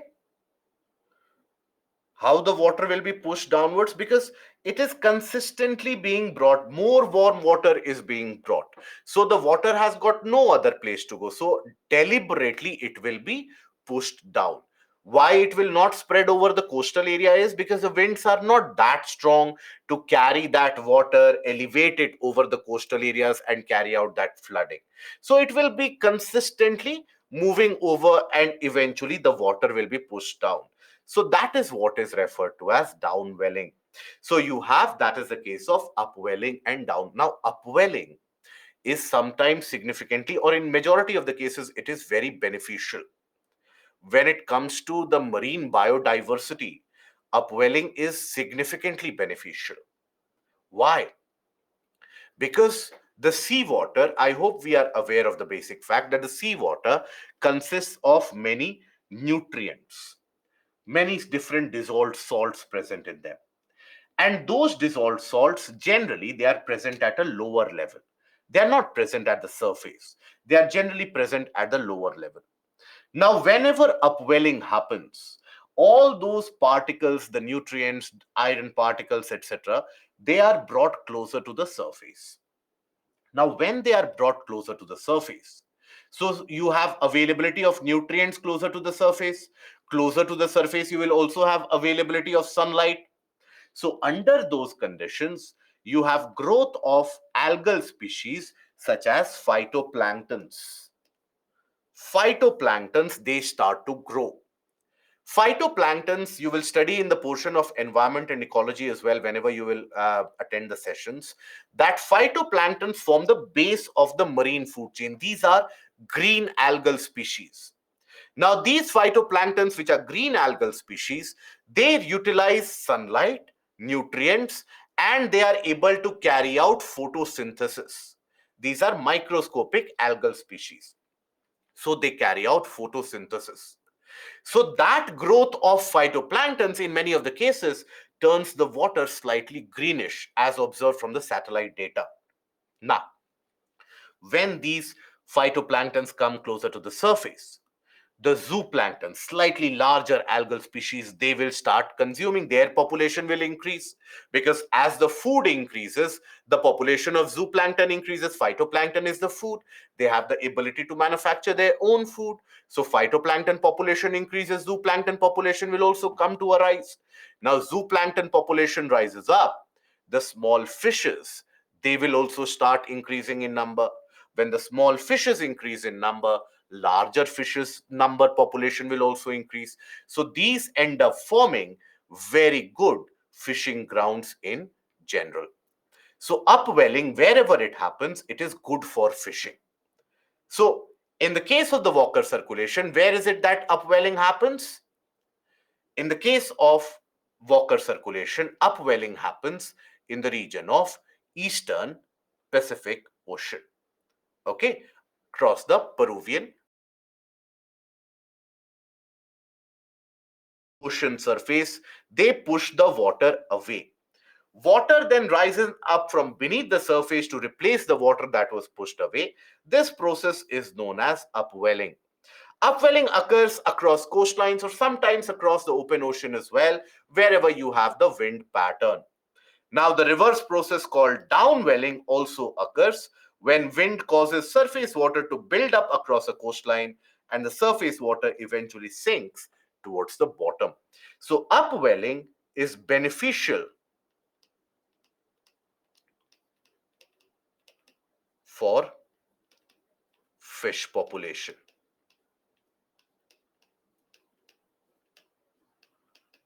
How? Increases the population or growth of phytoplanktons. Okay, that is the aspect of upwelling and downwelling. So after this, we move on to the portion of enzocycles. But before that, we take no, it will not happen across a river. No, it will happen across the oceans.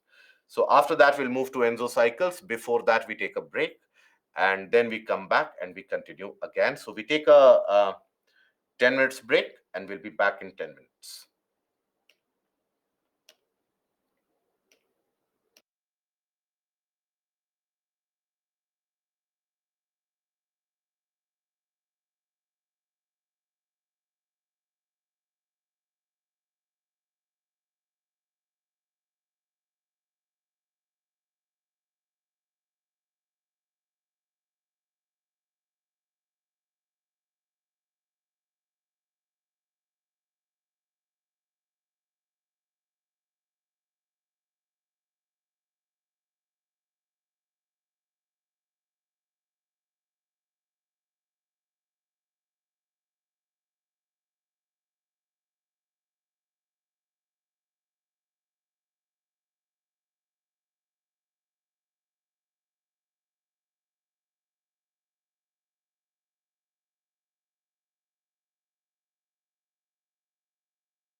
A confirmation about the audio, please, guys. If the audio is clear and available, kindly confirm. Thank you.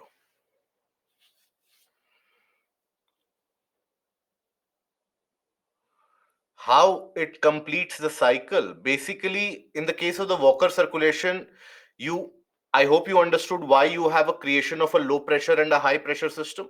So the air circulation that we studied earlier, that from the region of the low pressure, the air will rise up, it will diverge upon hitting the troposphere, tropopause, and then eventually in the region of high pressure, that is where the air tends to sink, and that is why you have the condition of a circulation.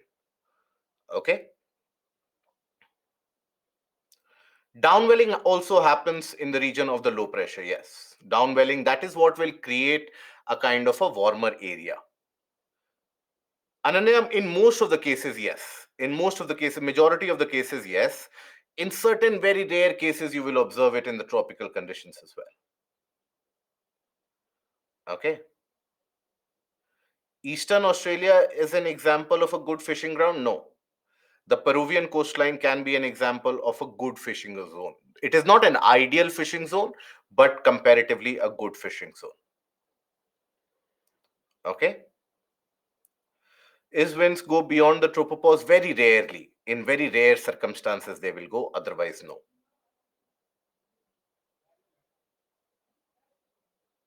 Uh, Siva, this is live class or not? Take a guess, my dear friend. You never know. It can be artificial intelligence as well. What do you think?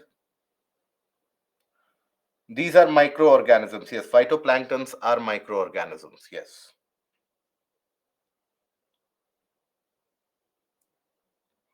Okay. So upwelling basically is when you have the offshore winds which are blowing. In general, these offshore winds, they will carry the surface water along with it, due to which the surface water will be exposed to the surface, and that is what is upwelling, because there is a rising of water. And downwelling is when across a particular coastline, as the water is pushed across the coastline, the water eventually will be pushed into the lower portion, and that is the downward movement, and that is what is downwelling. Okay. Downwelling doesn't have significant amount of benefits. It is the upwelling which will have benefits for the fishing areas. Wind falling will get rains? No, I never said that. Rising of air will always lead to creation of winds, creation of rainfall. Sinking of wind or sinking of air will never end up creating any rainfall. Yes, Vivek, that is correct. Now we come to the portion of ENSO cycles, or what is referred to as El Nino Southern Oscillation. Okay, so here we study about the El Nino Southern Oscillation, and here you have different conditionalities, that is El Nino, La Nina, and also we have the condition of the, when we say you have El Nino, La Nina, you also have a neutral condition in between. So the discovery of this El Nino condition was something which happened as a result of it was a kind of an accidental discovery. When we talk about the region of Peruvian coastline, as per the Walker circulation, the Peruvian coastline, would it receive rainfall or would it be dry? As per the Walker circulation, Peruvian coastline, would it receive rainfall or would it be dry? It would be significantly dry, right? Now, Peruvian coastline would receive summer months or would experience summer months during which part of the year? Generally, it is towards the southern part, southern hemisphere. So it would experience summer months in the month of November, December, January, February, right? That is when it would experience the summer conditions. So, generally in the Peruvian coastline, during the summer conditions, you have oppressive weather condition where you have the high pressure as well, which is created over the water body. So, you have a sufficient lack of rainfall, very hot and warm conditions are expected or experienced. Now, what happened actually was that at one point of time, the fishermen of the Peruvian coastline, they suddenly experienced significant amount of rainfall during the month of December, around the time of Christmas. Now, ideally, around the time of Christmas, that is where they would expect summer conditions, lack of rainfall. But once they experienced that rainfall happening across the Peruvian coastline in the month of December, now they thought it to be as a gift of God. And that is where they named that particular condition. When Peruvian coastline would receive rainfall in summer, they would name that phenomena as El Nino, because the meaning of El Nino, it turns out to be a what is referred to as a Christ child, right? So this was referred to as a gift of God.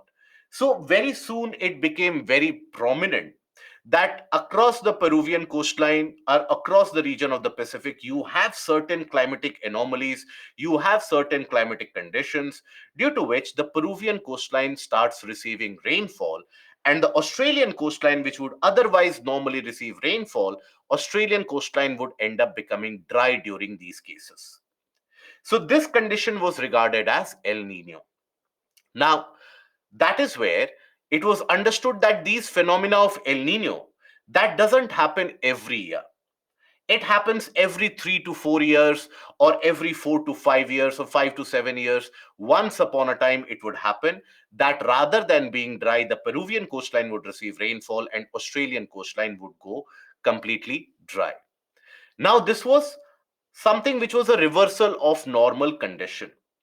So it was understood and it was concluded that across the Peruvian coastline, you have variation in temperature conditions, you have a significant variation in climatic conditions where it can get rainfall in the Peruvian coastline, and sometimes it can be very dry in the Peruvian coastline. Maybe every 2 to 3 years, you would have one such year where you would receive rainfall, and then for the following 3 to 4 years again, the Peruvian coastline would be dry. Again, it would end up receiving rainfall, again it would be dry. So it was referred to as a kind of an oscillation of the weather phenomena. Hence the name El Nino Southern Oscillation was arrived at, what we refer to it as ENSO. So ENSO basically here refers to El Nino Southern Oscillation. Why the name oscillation? Because it would oscillate between a normal condition where Peruvian coast would be dry and the condition of El Nino where the Peruvian coastline would receive rainfall. Now, later on, climatologists, as they started studying the Pacific Ocean significantly more, they came across another condition which was opposite of El Nino. So that was named as the girl child or La Nina. So you have the condition of El Nino.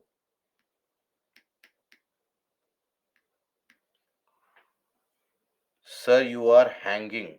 Where am I hanging, my dear friend? I'm still standing. I'm not hanging. Are you talking about the video? Video is hanging. I cannot hang. At least not as of now. Okay. The video. Okay. It is a lesser problem then. So here you have La Nina, and then you have the normal conditions.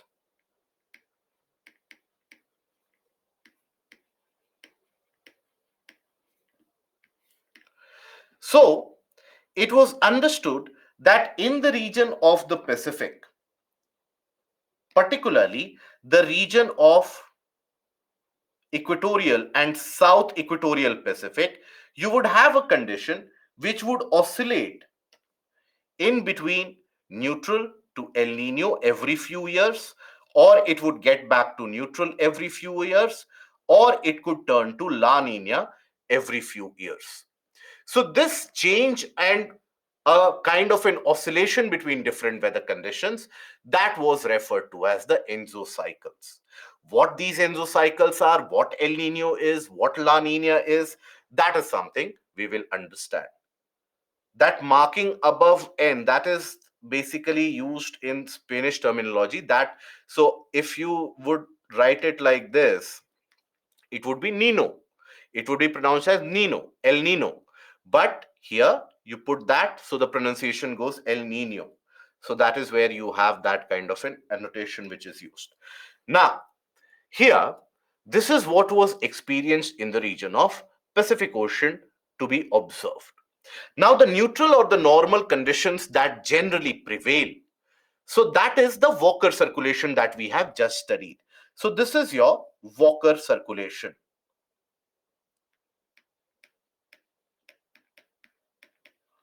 Conditions created due to Walker circulation.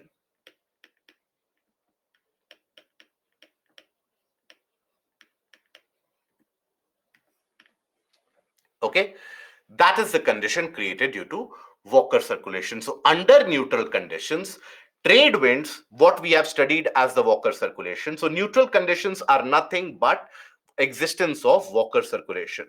So this is basically existence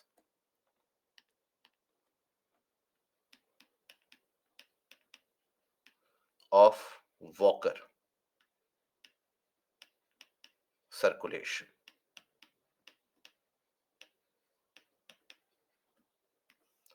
So here, under normal conditions, trade winds, they help accumulate warm waters in the western equatorial Pacific Ocean, that is in the region of the western Pacific, that is the Australian coastline, while cold waters emerge in the eastern equatorial Pacific Ocean, that is the Peruvian coastline. These cause rainfall in the region of North Australia, while due to high pressure, there's a lack of rainfall across the western coast of South America or the Peruvian coastline. So this is what is experienced under normal conditions. Experienced under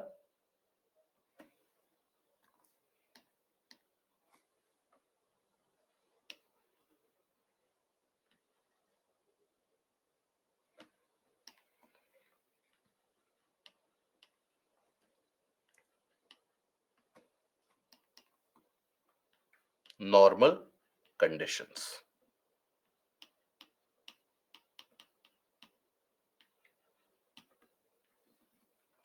So in this circulation, you will observe that there is a movement of wind from the region of the Eastern Pacific, because in the Eastern Pacific, you have the presence of, or you have the condition of upwelling here. And all the surface warm water is getting accumulated in the region of Western Pacific, and that is where you have sufficient amount of rainfall which is observed, or an average rainfall which is observed across the region of the Western Pacific, and this circulation is fueled by the trade winds. Okay, now sometimes what happens, now again I want you to start observing and following the process of logic here. Again, we are getting into a concept. So now you have the condition of high pressure here. So sometimes what happens, let us understand that. You have a condition of low pressure, isn't it? So this is a pressure gradient force. So when you have a pressure gradient force, there is going to be a wind movement. Wind always blows from a high to a low. So here you will have a wind movement, that is the trade wind, and that trade wind will continuously move from the region of the high pressure to the region of the low pressure. Now, due to this movement, or due to this creation of a low pressure and a high pressure, as the winds are moving, can we say that there can be a possibility that these winds, they carry on surplus amount of surface water along with them? We can make that conclusion that this wind movement can carry surface water along with them. Now, surface water is always going to be warmer, isn't it? So as more warmer water is carried in the region of low pressure, what do you think will happen to the accumulated warm water? It will increase, it will stay the same, or will it decrease? What do you think? Just a moment, guys.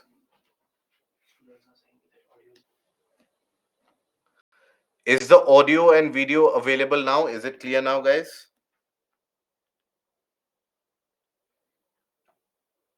Audio and video is available. Audio is muted. No. Everything is clear. Can we proceed ahead? Video is not clear. It is slightly blurred. Okay, for majority of you, I think it is clear. So we'll proceed ahead. So here, what you observe here is the case that you have a pressure gradient force, and that pressure gradient force will attract or will carry out more winds to the region of that low pressure. Now, as the winds are blowing, they will carry more amount of warm surface water along with them.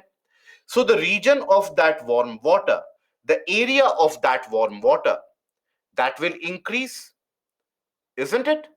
That will end up increasing. So sometimes what happens is that this region of warm water keeps on increasing. It keeps on increasing. So as this region or the area of warm water as it increases, what do you think will happen to the intensity of low pressure? Will the low pressure get strengthened? Will it weaken, or will it not get impacted at all?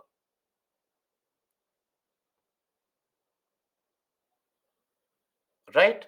As you have more warm waters which accumulate, we can say that low pressure will get strengthened, low pressure will get intensified. So the low pressure intensifies in certain cases. And as the low pressure intensifies here because of greater amount of accumulated water, it will begin to attract more winds from all sides. So what will happen to the rate of upwelling in that case?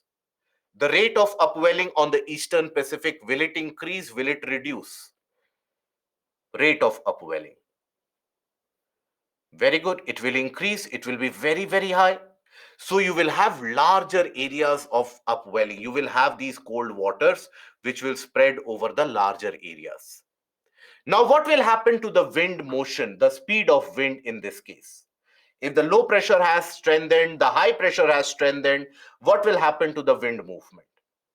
It will become very fast.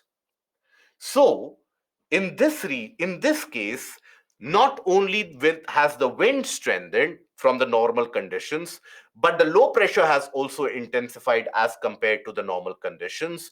So, what will happen to the amount of rainfall received in the region of Australia, Indonesia? Amount of rainfall, will it increase? Will it reduce? It will increase. As compared to normal, the amount of rainfall will get more heavier. What will happen to the dry conditions in the region of Eastern Pacific and Peruvian coastline? Will the dry conditions get converted into further dryness, further warmness, or will that region start receiving rainfall? More dry, right? So when that normal condition intensifies in behavior, that is what we refer to as La Nina. So La Nina conditions, overall, when we say La Nina conditions, you have a greater accumulation of warm water across the region of the Western Pacific. The winds, they get much stronger, and the colder waters, they spread quite significantly. So this region becomes significantly colder because of upwelling. So as compared to the earlier scenario, the normal conditions, this was your normal condition, right? So as compared to normal, if you observe the region of the Central Pacific, can we say that the colder water region has increased because of increased upwelling? Can we say that? Yes. So that is the phase of the La Nina. This is also referred to as the cooling phase of the Pacific because you have a spread of the colder water. So this is your condition of La Nina. La Nina is nothing but a much stronger and much more intensified Walker circulation. So this is your La Nina condition. which is nothing but intensified Walker circulation.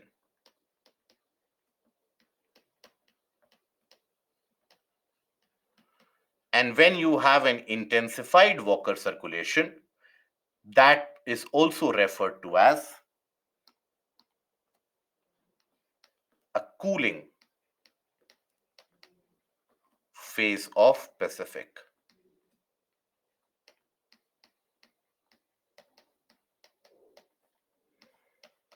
Okay. So when we talk about La Nina conditions, observe that how you will find that there is a greater amount of spread of warmer waters in this region. So La Nina conditions are the conditions where a significant low pressure develops over the western equatorial Pacific Ocean, where while an intensified high pressure develops over the eastern equatorial Pacific Ocean. In a way, it is nothing but an intensified Walker circulation that we achieve. It leads to flood-like conditions across northern Australia, while leading to drought-like conditions across western part of South America, that is the Peruvian coastline, will start experiencing drought-like conditions, whereas the Australian coastline, Indonesian coastline, the Philippine region will receive so heavy amount of rainfall that it will create flood-like conditions in the entirety of the Western Pacific and very dry drought-like conditions in the region of the Peruvian coastline, drought-like. Now, here we have seen that the rate of upwelling, that rate of upwelling is higher as compared to the normal conditions, isn't it?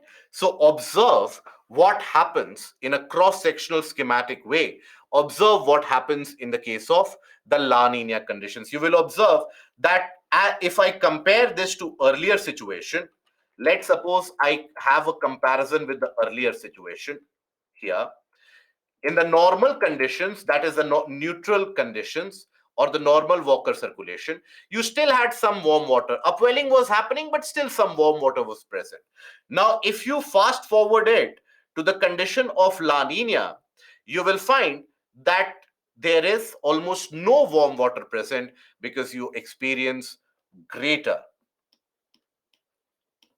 rate of upwelling.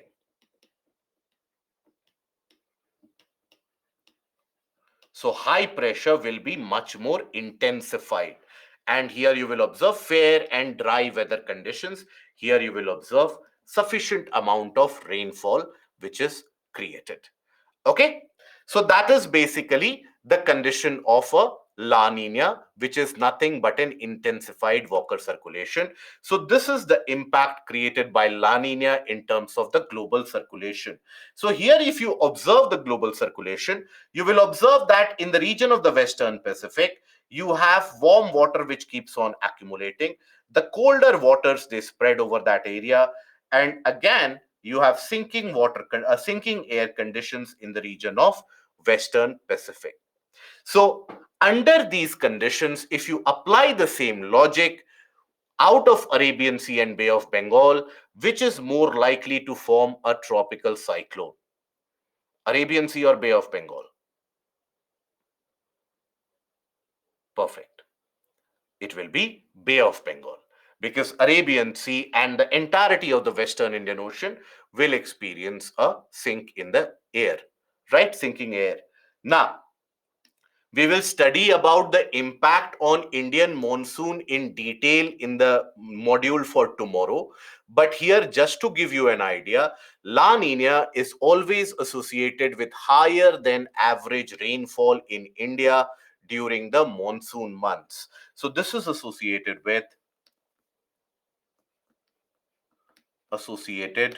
Why is it so? We will study about it tomorrow. Associated with higher than average rainfall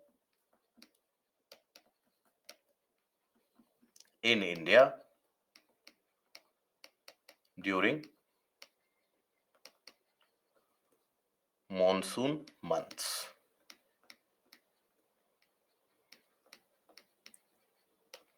primarily during monsoon months, but otherwise also it will be always associated with higher than average rainfall. Okay, it is not only the Arabian Sea which is experiencing the sinking air, it is in fact the western portion of Indian Ocean, some portion of southern Indian Ocean as well, some portion of slightly northwestern Indian Ocean as well. There you will have sinking air conditions. Okay, so that is where you have a higher than average rainfall in India received during the monsoon months. Now, after this, I want you to understand difference between a Walker circulation and La Nina. So La Nina is when the Walker circulation becomes much more stronger, much more intensified. So now, when we talk about the other aspect, I want you to concentrate or think about or imagine a kind of a condition that you would have experienced or that you can associate with a very homemade experiment that you can think about it. Suppose you have a bucket. Let's suppose you have a bucket of water here. Now let's suppose you fill this bucket with water right up till the brim.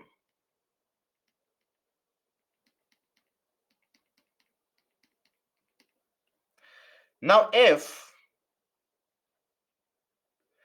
I actually have a fan here, let's suppose, and this fan is continuously rotating, it is giving wind in this direction. Now as the water is filled to the brim, can you imagine a scenario where all this water will slightly be pushed aside by the wind? And then can we say that the water keeps on accumulating in this region? Maybe some of the droplets will fall here as well because of the impact of the wind. We can imagine that. I hope there is no issue in imagining that, right? There is a kind of a swelling of water in this region. Some amount of swelling of water, accumulation of water will happen. Now imagine if I remove this fan. Now what will happen? In that situation, will the water still retain an accumulated shape? Will the water continue to retain a kind of an accumulated shape, or will it have a flow back? Obviously, it will have a flow back. That is, that accumulated water will tend to have a flow back. That accumulated portion was present or was kept in that region because of the wind movement. The moment that you stop the wind, that water will have a flow back, isn't it? Now, with that basic concept, let us understand the entirety of the concept of El Nino.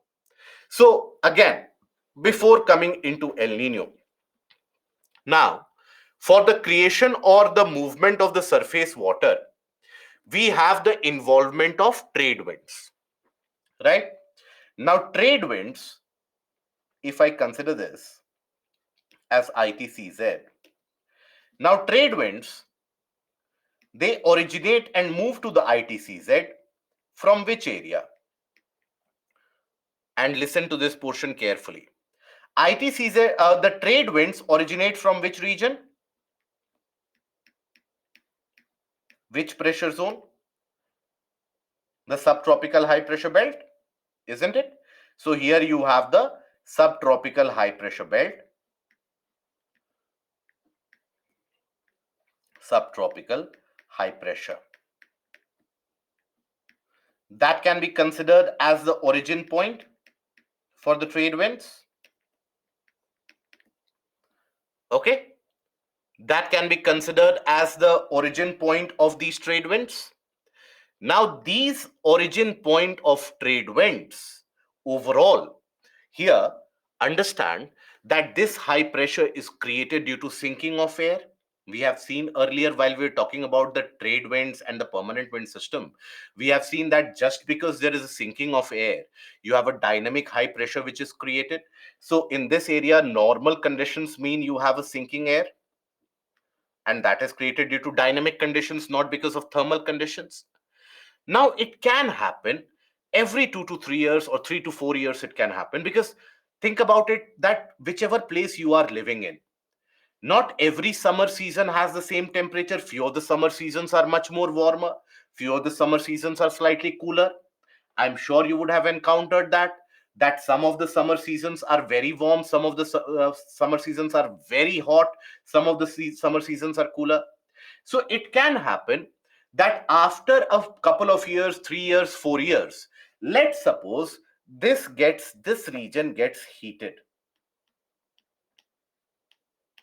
Let's suppose heating happens in these areas.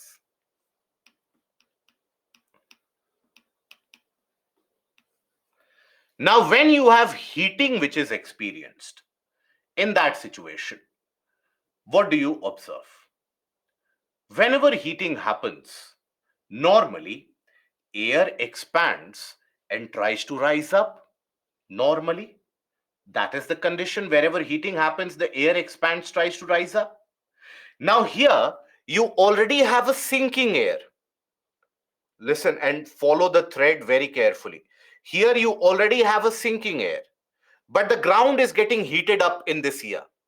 So when the ground or the water body is getting heated up, the air will try to rise up simultaneously.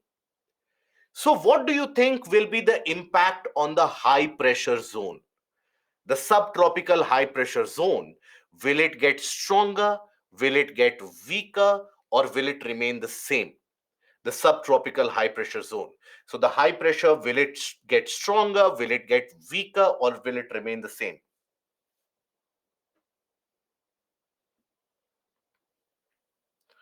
Why do you think it will get stronger? All those who have said that it will get stronger, the high pressure will get stronger. Why do you think it will get stronger? The high pressure? Pula, Usna, Kiran.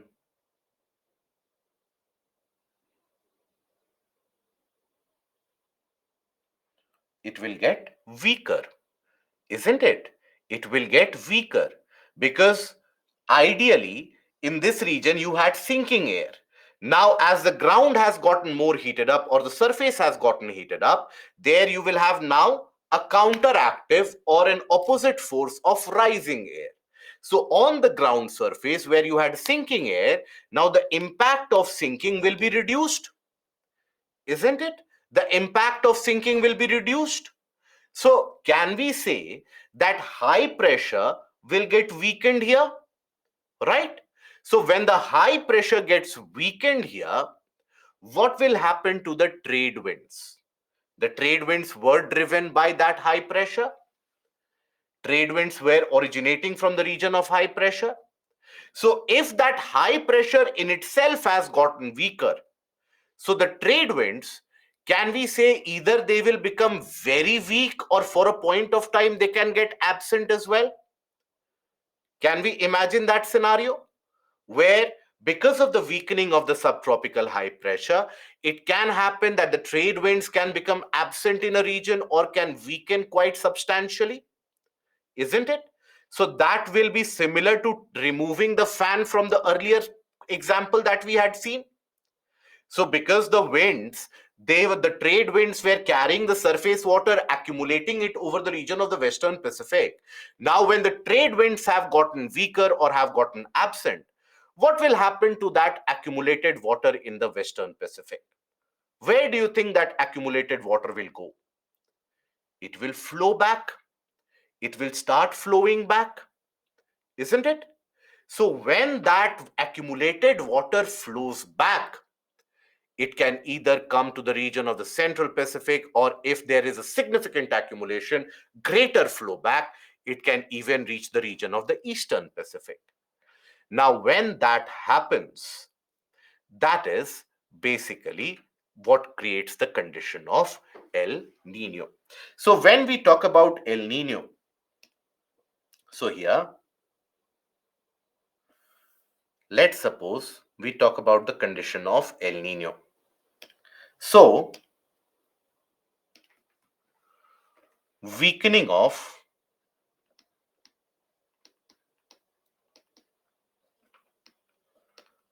high pressure will lead to weakening of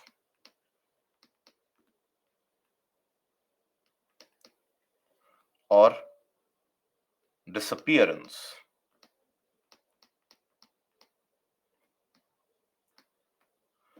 of trade winds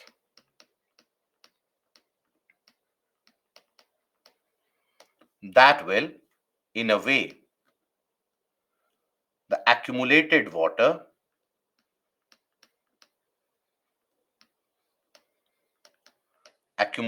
warmer waters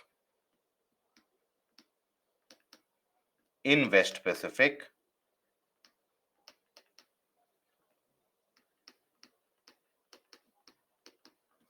begins to flow back.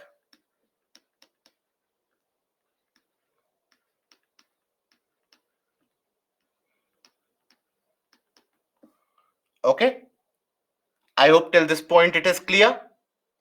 So, as it begins to flow back, let's suppose there is a greater accumulation. So, it will flow back quite significantly. So, all the warm water which was accumulated in this region, all that warm water will initiate a flow back and it will come somewhere here. So, that is your region of warmer waters.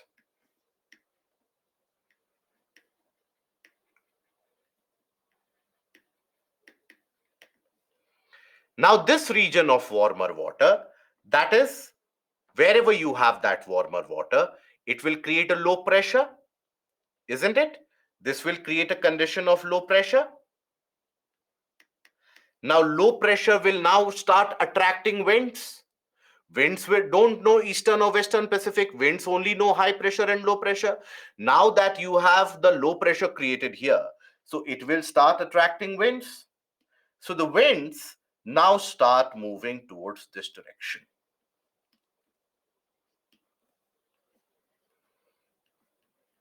So here the winds will rise up. In the meanwhile, as the winds are coming here, they will be carrying surface water along with them, the surface warmer water along with them. So what will happen to the water temperature in the Western Pacific? What do you think? What will happen to the water temperature in the Western Pacific? It will get colder, it will reduce because of upwelling. Perfect, very good, guys. So this is where it will get colder. So you have cold subsurface water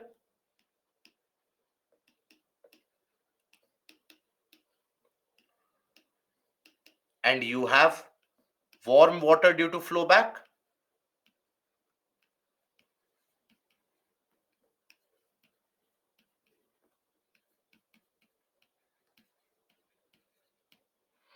Okay. Yes, Mushtaba. Sometimes it is contributed by the counter equatorial current also. So that is something which you will observe here. So the wind will move from a high to a low. This will be a high pressure and this will be a low pressure, right? So here, now as the air rises up, there will be condensation.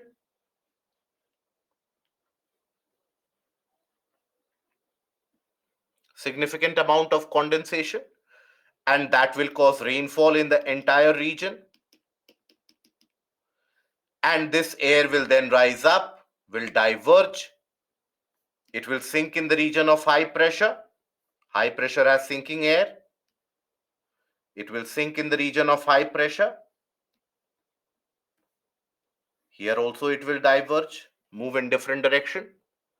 So can we say that this is a reversal of the normal Walker circulation that we had seen earlier? Can we come to that condition that it is a reversal of the normal Walker circulation? That is what we refer to as the condition of El Nino.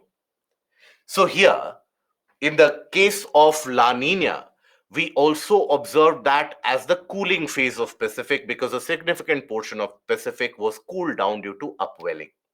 So here, can we refer to this as the warming phase of the Pacific because the warmer waters are spread over the central and the eastern Pacific? Can we refer to this as the warming phase of the Pacific? Perfect. Good. So this is what is referred to as reversal of normal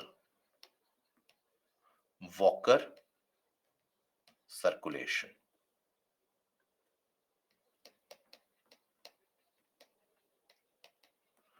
also known as the warming phase of Pacific.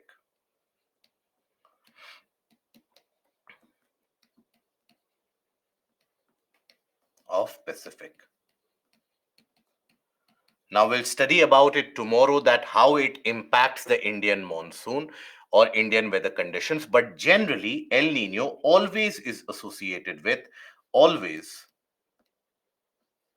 associated with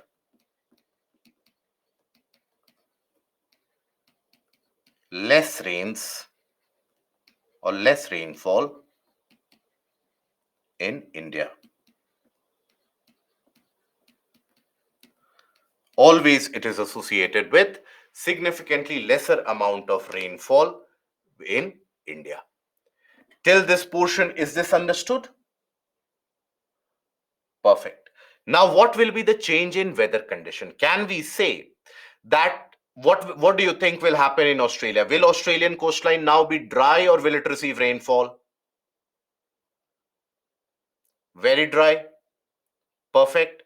What about the region of the Peruvian coastline? It will receive rainfall. Now, it generally happens during the southern summers, that is in the month of November, December, January. So that is when the Australian coastline becomes very dry and the Australian region becomes very dry, it can create drought-like conditions as well.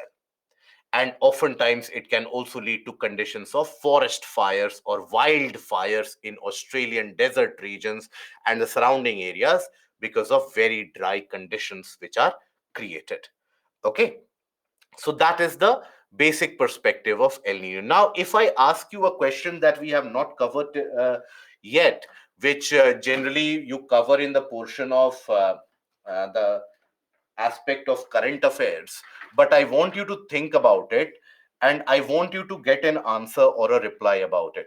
And that is, when we talk about the climate change and global warming, now, climate change and global warming will induce greater events or greater frequency of La Nina or greater frequency of El Nino. What do you think? Climate change and global warming. Good. It will always lead to El Nino. Why? Because the warming phase of the Pacific will always be accelerated. And with the rise of the sea surface temperature, as the Pacific Ocean starts to get warmer, there will always be a natural weakening of the subtropical high pressure belt, due to which the trade winds, they will start getting weaker in general. So that is why, with the rise in sea surface temperature across the globe, the events of El Nino, they are becoming much more frequent. Earlier, they would be experienced every 5 to 7 years. Now they are experienced much more frequently. Okay, so during the El Nino, observe that the warm water which was accumulated in the Western Pacific, that begins a flow back and that accumulates in the region of the Central and the Eastern Pacific. So due to weakening of trade winds, the accumulated water across the Western Pacific starts to flow back, leading to redistribution of warm and cold waters. Due to this, there are changes observed in the weather conditions, leading to drought-like conditions near Australian coast while causing floods across the Peruvian coastline. Okay? Now, this is basically the circulation induced by El Nino. Observe the spread of the cold, warm waters across this entirety of the stretch. The warm waters are stretching significantly. Observe the circulation created by this. You will observe that in the Western Indian Ocean, there is a creation of a low pressure. Southwestern Indian Ocean, and even in the equatorial and slightly northern Indian Ocean, also there is a low pressure sometimes. Now, in these conditions, which area will receive more formation of tropical cyclones, Arabian Sea or Bay of Bengal? What do you think? Good. This time it will be the Arabian Sea. So this will favor the formation of a tropical cyclone in the region of Arabian Sea, significantly with a greater frequency. So this year we have the development of the El Nino conditions this year, which will get further accelerated and exaggerated next year. So that is why these years you will observe the greater formation of cyclones. It is not to say that Bay of Bengal will not experience cyclone. Bay of Bengal has got a basic oceanic feature which will always promote the formation of a tropical cyclone in this region. But you will also observe greater formation of tropical cyclones in the Arabian Sea as well. Okay, I hope that is understood. So here is a relation between El Nino and the Indian monsoon. So observe 2004 to 2013. So 2004, you had an El Nino year and we had a drought condition. We received only 88% of the average expected rainfall. Only 88% was received. 2005 was a neutral or a normal condition. We received 101% normal rainfall. 2006, neutral condition, normal conditions, we received 103%. 2007, we had La Nina conditions, excessive rainfall, 110%. Then 2008, La Nina persisted, but its intensity reduced. We received 105% of rainfall. 2009, El Nino prevailed again, and this was a very strong El Nino. We had a severe drought-like condition in 2009, and that is why Indian economy in 2009 and 10 suffered because of the simultaneous occurrence of drought, farm and crop failures. Also, you had a global economic crisis. It was that, and if you really want to interlink the various subjects, that is what led to a kind of a lending crisis by the banks, where banks were told to give money to anyone or everyone who was interested. And that is how you had the entire NPA crisis, the NPA crisis that, and the twin balance sheet problems that you would have studied in your economics and economic survey, that was induced in this year. So El Nino, La Nina, they have a larger impact on Indian economy and Indian food security as well. 2010, it reverted back to La Nina, but because it was reverting from an El Nino condition, so you had normal rainfall. 2011, La Nina prevailed for the second time, so observe you have 104%. Like that, El Nino, La Nina is something which started or which impacts the amount of rainfall. For the past 3 years, we had been experiencing the continuous occurrence of La Nina, which is a very rare phenomena.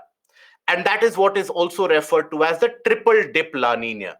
When you have the La Nina condition prevalent significantly, that is what is the triple dip La Nina. Now, this year, it is changing to neutral to El Nino characteristic. Next year is projected to be a strong El Nino. Even this year, from the month of September onwards, there is an expectation that the amount of rainfall would reduce because the Pacific is heating up. The Pacific is already warming up. Okay. Now, that is the aspect of El Nino and monsoon. So let us take a look at the question. I'm sure if you study this or read this question carefully, you will understand or you will be able to solve the question as well. So La Nina is suspected to have caused recent floods in Australia. How is La Nina different from El Nino? So read the question statements carefully and come to the solution. La Nina is characterized by unusually cold ocean temperatures, whereas El Nino is characterized by unusually warm ocean temperatures. El Nino has adverse effect on southwest monsoon, but La Nina has no impact.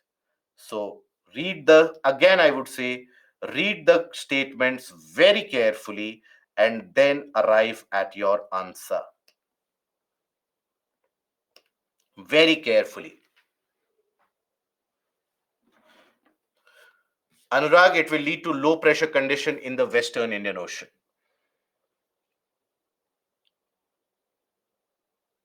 Good, Somil, correct. increased heat waves in India were also a development of El Nino? Yes. So heat waves in India, they are impacted by many phenomena, but then this El Nino has also contributed to it. So as expected, majority of you have not read the question statement carefully. You have not read the options carefully. So here, let me read the question statement carefully for you, but I hope you don't set this expectation that I will read the question statement for you even in the prelims. I hope you understand you will have to do it on your own in the prelims. La Nina is characterized by unusually cold ocean temperature in equatorial Indian Ocean, whereas El Nino is characterized by unusually warm ocean temperature in the equatorial Pacific Ocean. Is that correct? Can that be correct?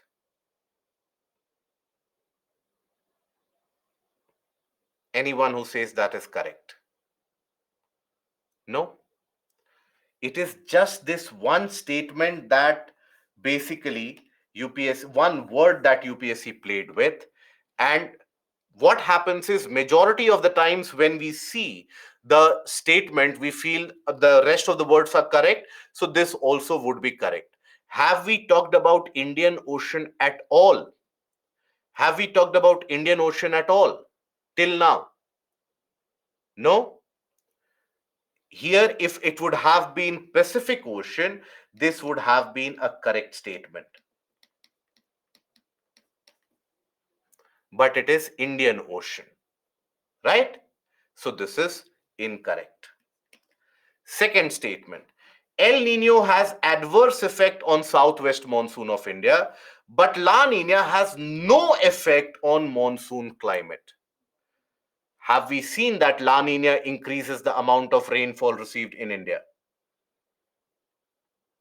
Is that understood?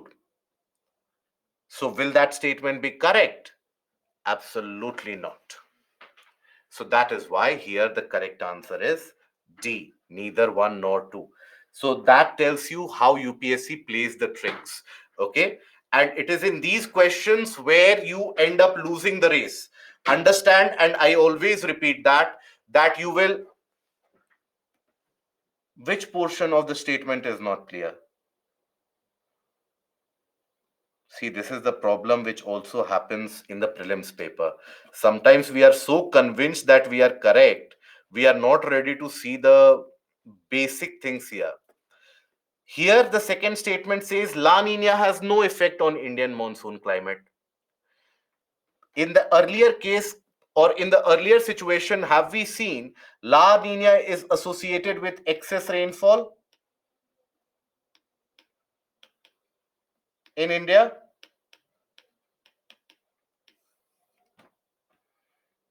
Khushi, Lakshmi?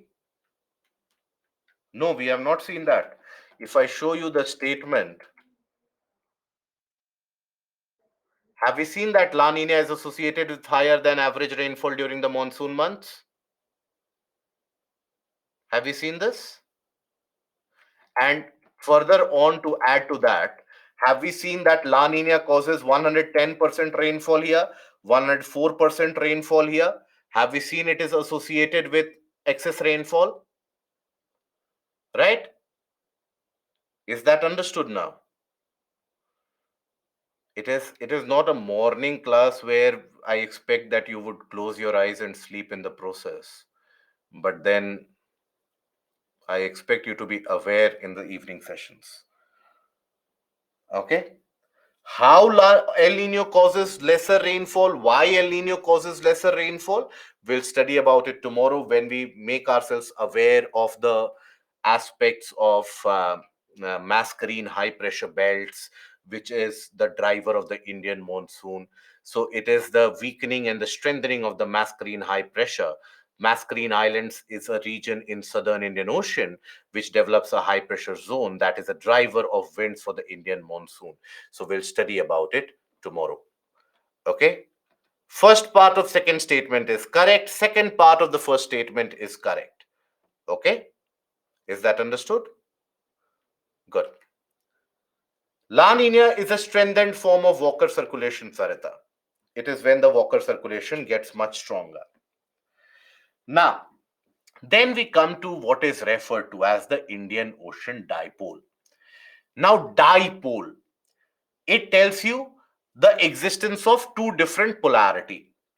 Now, in the case of Indian Ocean, now Indian Ocean on the western part is surrounded by here, Indian Ocean if you consider, so Indian Ocean on the western part is having the landmass of the Horn of Africa. Here, it is having the Horn of Africa here. And in the eastern part, it is surrounded, the eastern Indian Ocean is this particular portion. So the eastern Indian Ocean is actually bounded by many different islands, right? Now here, when the portion of the eastern Indian Ocean is surrounded by many different islands, so water will be trapped within these islands. There won't be a free movement of water. So when the water is very closely surrounded by land, can we say that there will be impact of the heating of land on the water as well, right? So can we say that the water can get heated up because of the heating of the land, right? So that is something which impacts the sea surface temperature between the eastern and the western Indian Ocean. Even if that difference of temperature is zero point 0.1 degree Celsius or 0.2, 0.3 degree Celsius, that is enough to induce a kind of a comparative pressure difference between the eastern and the western Indian Ocean. Sometimes it can also happen that this region of Africa, the Horn of Africa that is around Eritrea, Djibouti, Somalia, they get so much heated up that even the water here gets heated up. So that difference in temperature between the western part of equatorial Indian Ocean and the eastern part of the Indian Ocean, that is referred to as Indian Ocean dipole. So Indian Ocean dipole is also called the El Nino of the Indian Ocean. Now it is defined by the difference in temperature between two areas or two poles of the equatorial Indian Ocean, hence a dipole of the Indian Ocean, a western pole near the Somalia coastline, that is the African coastline, and an eastern pole in the eastern Indian Ocean south of Indonesia. It is a sea surface warming phenomena. And that sea surface warming phenomena basically is what attains different temperatures at different portions of the Indian Ocean, and different portions of Indian Ocean heat up at a different rate because of properties of the nearby landmass that is impacted by the heating of landmass. Prevailing wind patterns, and sometimes even oceanic circulations. This induces a thermal pressure difference across the eastern and the western end of the Indian Ocean. This thermal pressure difference will induce an atmospheric circulation, and that atmospheric circulation, which will be initiated in the Indian Ocean. So imagine, earlier we had seen an atmospheric circulation initiated by the Enzo cycle. Now imagine if there is a fresh circulation, a new independent circulation initiated in the Indian Ocean, can we say it will end up interacting and counteracting the impact of Enzo? Right? So that is where it influences the impact of Enzo cycles across the Indian Ocean. It can either exaggerate the impact of El Nino or La Nina, or it can counter impact the effect of El Nino or La Nina. This is a sea surface temperature which is measured on a daily basis. On a day-to-day basis, you measure what is going to be the sea surface temperature there. And whenever you have a difference in sea surface temperature up till a depth of around 50 meters, so whenever you have a surface temperature which differs by 0.2, 0.3, 0.4 degrees Celsius, that will create a thermal pressure difference, and that thermal pressure difference will induce a new circulation. So imagine if in an area Due to Enso circulation or Enso conditions, imagine if this is the circulation in an area. Right. Now, due to the heating and the cooling of the surface, imagine there is a fresh circulation which happens in this area. Now, can we say that the impact of the Enso circulations can be counteracted or can be further exaggerated by the presence of Indian Ocean dipole? Right? So this will also end up having different phases. The Indian Ocean dipole also has got different phases. It has got what is referred to as a positive, a neutral, and a negative phase. So ideally, it is always important for you to identify which would be the neutral case. Then variation from the neutral case is something which can always be understood. So when you talk about the normal condition or a neutral case,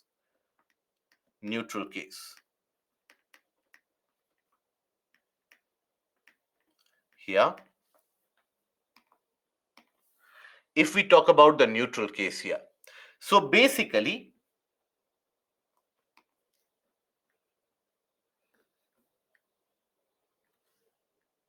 this portion is too lengthy. Shubham, my dear friend, if you have understood this portion, that in itself is something that is beneficial, because majority of the candidates, they are always having a doubt and they are never able to get to the depth of El Nino, La Nina, and Indian Ocean dipole. You will not find in the books at all. In majority of the books, you will not find Indian Ocean dipole, you will not find MJO. So I understand it is lengthy, but it is important for your examination. So you can have two choices: either ignore this and take a bet that UPSC will not ask this, and in that case, you are basically playing on the bet, or try to understand it, try to gather it. It always follows a simple logic. The moment you are trying to learn it, the moment you are trying to mug it up, you will never be able to understand it. So, in the neutral case, here, understand this. When we consider the Eastern Indian Ocean, by the way, is far away from the Western Pacific. So, don't get confused between the Eastern Indian Ocean and the Western Pacific. These are a good 1,000 kilometers and plus away from each other. Now, in this region, can we say that the water is basically trapped in between the various different islands? You have the sea and you have multiple different islands in between. Now, that will in a way inhibit the circulation of water, and the land will always get significantly greater amount of heat. So when the land gets heated up, that heat will be gained by the water nearby as well, isn't it? So, under normal circumstances, the temperature of the water in this will be higher than normal open water, lower than normal open water, or will be same as what you observe in the Central Indian Ocean. What do you think? Under normal circumstances, it will always be higher, right? Because it is getting heated due to the influence of the land areas. So that is where you have the normal conditions. So this gets heated.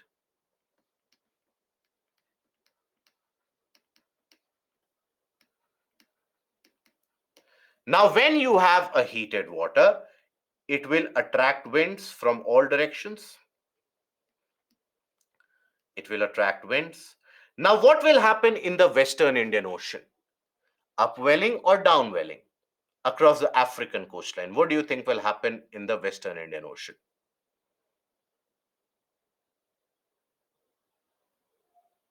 Upwelling? Perfect. So here you will experience upwelling to happen because the winds are going to move offshore, attracted by that high heated water. That heated water will create a low pressure. So that will create upwelling. So you will have colder waters here. So that will be your high pressure. So we will have a circulation of wind pattern here.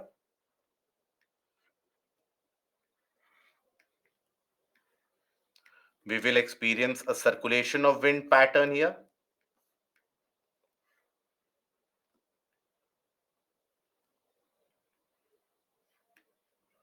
So this is your neutral or the normal case. This is your normal case.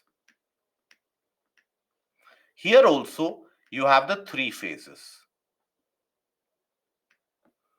normal, negative, and positive. Normal is generally associated, or the neutral case, why it is associated with less or more rainfall, we will study tomorrow. But normal case is associated with lesser than average rainfall in India during the monsoon season. So this is your neutral phase. So this is where you have low pressure in the region of the Eastern Indian Ocean, high pressure due to upwelling in the Western Indian Ocean. So this is associated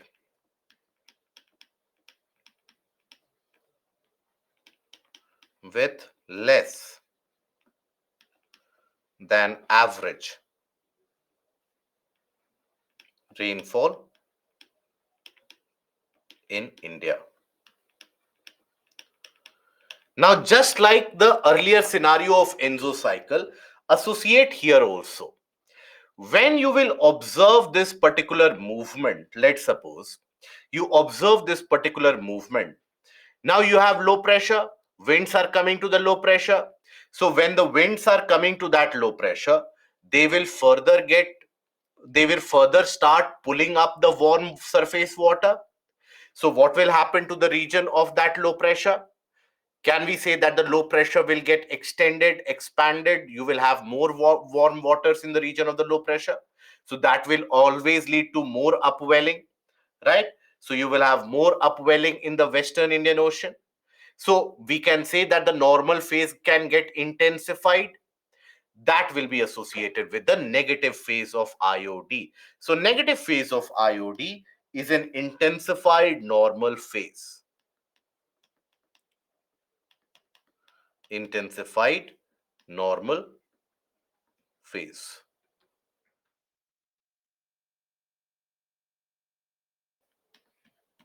Okay? Associated with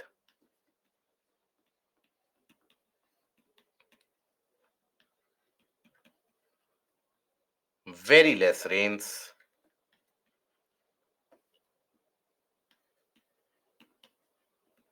over India. Why associated with less rains? That has got to do with the creation of a mascarene high. So we will study about it tomorrow. Again, I keep on repeating because continuously I see those questions that why and why. So that is basically here you will have the case of the associated with less rains over India. Okay. Now, in this year in my state PCS mains, I make slightly wrong diagram. Instead of Indonesia, I show Andaman region is low pressure. Andaman region is incorrect, but if you have shown a slightly southward portion of in the region of Nicobar Islands, if you have shown low pressure, that will still be okay. Okay. And in the mains examination, they have a greater tolerance for that. So again, by the way, in the neutral phase, out of the region of Arabian Sea and Bay of Bengal, where is it that you will experience greater occurrence of tropical cyclone? In the neutral phase? Very good. Bay of Bengal. Why? Because in the Western Indian Ocean, you have sinking air. In the case of the negative phase, where is it that you will experience greater occurrence of tropical cyclones? Very good. Again, Bay of Bengal, because here you have high pressure, you have cooler than normal water because of greater upwelling. Now, then we have the case of the positive. Now, sometimes what happens is basically the African coastline, that is the Somalia coastline, and also the Arabian Peninsula, that is the region of the Arabian Peninsula around Persian Gulf, all the way around Gulf of Aden. Now, these areas, they get very heated in certain years. So that is where they will have an impact on the nearby water body as well. And that impact on the water body will create a low pressure because of warmer water body getting created. So it will start attracting winds towards that low pressure. So it will attract winds towards that low pressure, and that is where you achieve a kind of a circulation. So now this is the region where you will experience upwelling. So this is what is the positive phase. So positive phase is the reversal of the normal or neutral IOD. Neutral IOD. In this phase, where is it that you will expect greater amount of tropical cyclones to be created? Arabian Sea or Bay of Bengal? Perfect. Arabian Sea. So if I ask you, in all the various different climatic conditions that we have seen, there are only two conditions where we have seen that there is a greater probability of cyclones in Arabian Sea. One is this positive phase of Indian Ocean dipole. What is the other positive phase? Or what is the other condition where we have seen that Arabian Sea can have a probability of cyclones? El Nino, right? So these are the only conditions, or these are few of the conditions where you will naturally expect greater occurrence of cyclones in Arabian Sea. But what I want to get at it is, in majority of the cases, you will observe these cyclonic formations to happen in Bay of Bengal. So these are, all of these are your accumulated reasons why more formation of cyclones in the region of Bay of Bengal. Okay. Now, this will have a positive impact on Indian monsoon.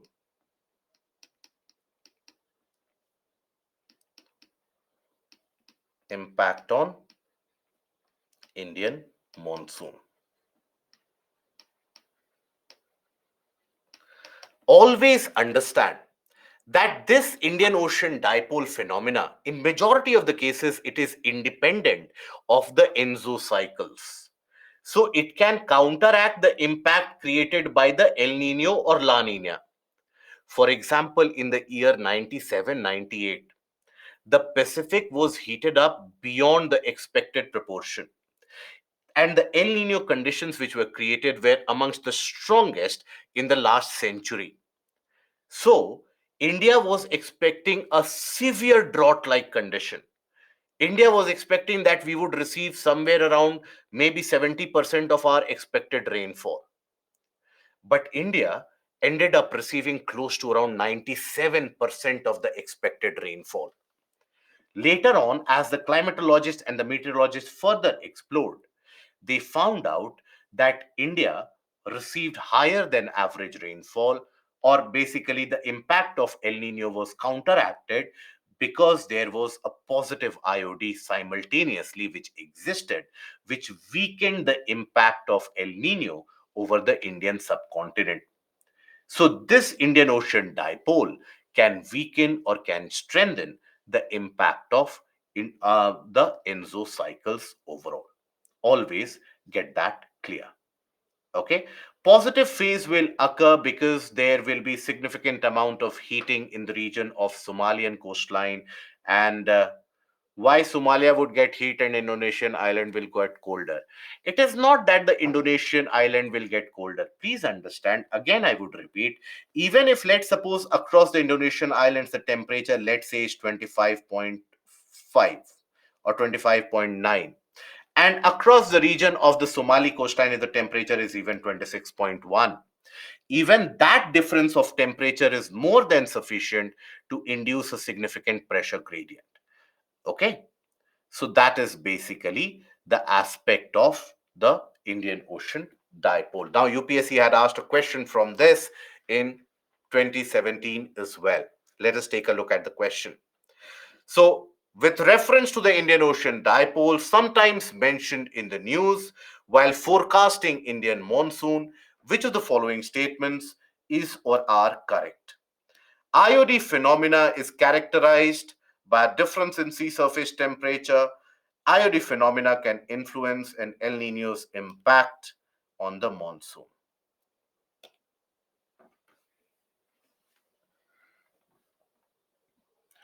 Bhagya basically understand that the Enzo cycles, the impact they can have on the Indian subcontinent, they can always have or that can be counteracted by the conditions of Indian Ocean temperature. Yes, Somile, correct.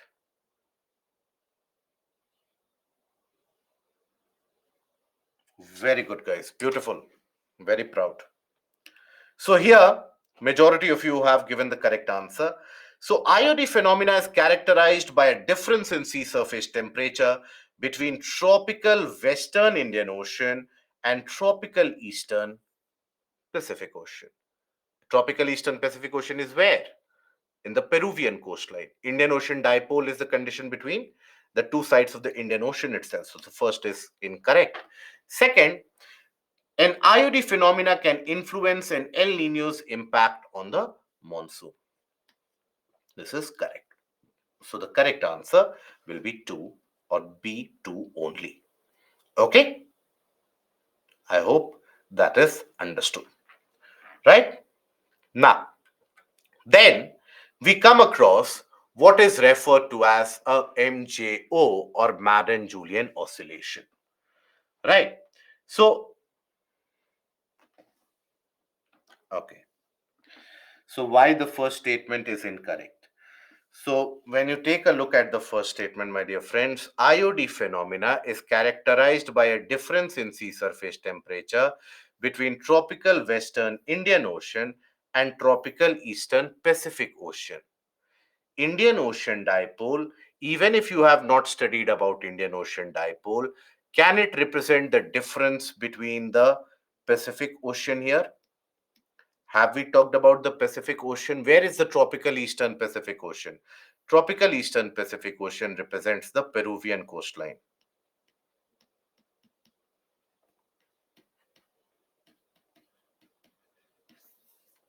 So this has to be Eastern Indian Ocean. The earlier question that we had seen had a similar catch in this. So rather than Pacific, it has to contain Indian Ocean. Is that understood? Equatorial region is included within the tropics itself. Is that understood? Okay. What happens in Indonesia in case of La Nina and positive IOD? It will receive average rainfall, normal rainfall. Uni, what is not understood? La Nina and positive Indian Ocean dipole can happen. Yes, you have excessive rainfall as happened in the year 2021, and you had India receiving close to around 109% of the expected average rainfall. Okay. Peruvian coastline is not understood.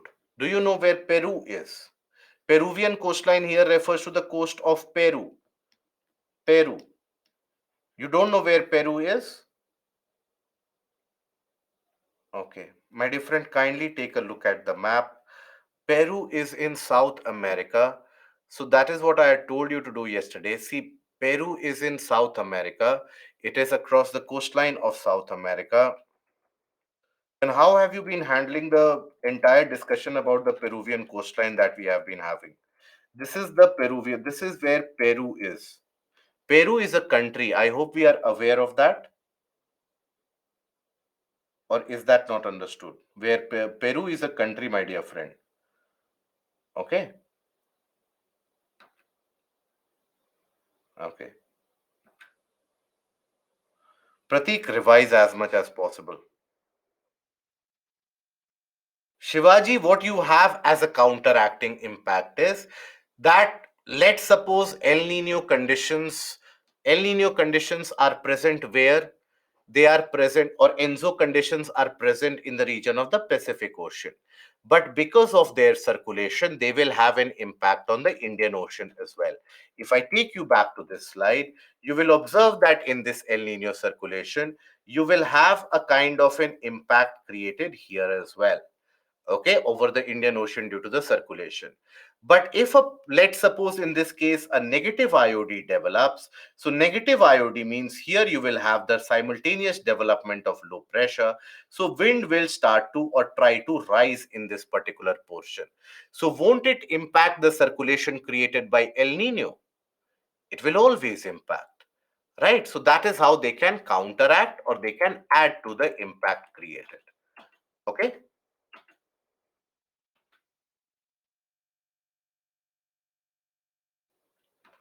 It is confusing, it is difficult, it is very hard. I understand that. That is why we have been covering that. There is no escape from the fact that it is difficult. Nobody is saying that this is very easy. I'm just saying that if you follow the logic, it is something which is to be understood. I'm not saying that it is the easiest that you will find in the entirety of the world. Okay. So, this is basically something that is required for the examination. That is why you study it, as simple as that. Okay. If you have a confusion between low pressure and high pressure, have you revised the portion? Most of you who are finding it difficult, I'm sure there would be some or the other aspect which you have not revised. Kindly do the revision of it. Again, I will repeat, this is not the portion of your history or your portion of polity, where if I have not covered the previous portion, I will be easily able to understand the next portion. This is a subject which is interlinked with each other. Each of the chains, they get interlinked with each other. So if one of the chains is weaker, the next structure will automatically be very, very weak.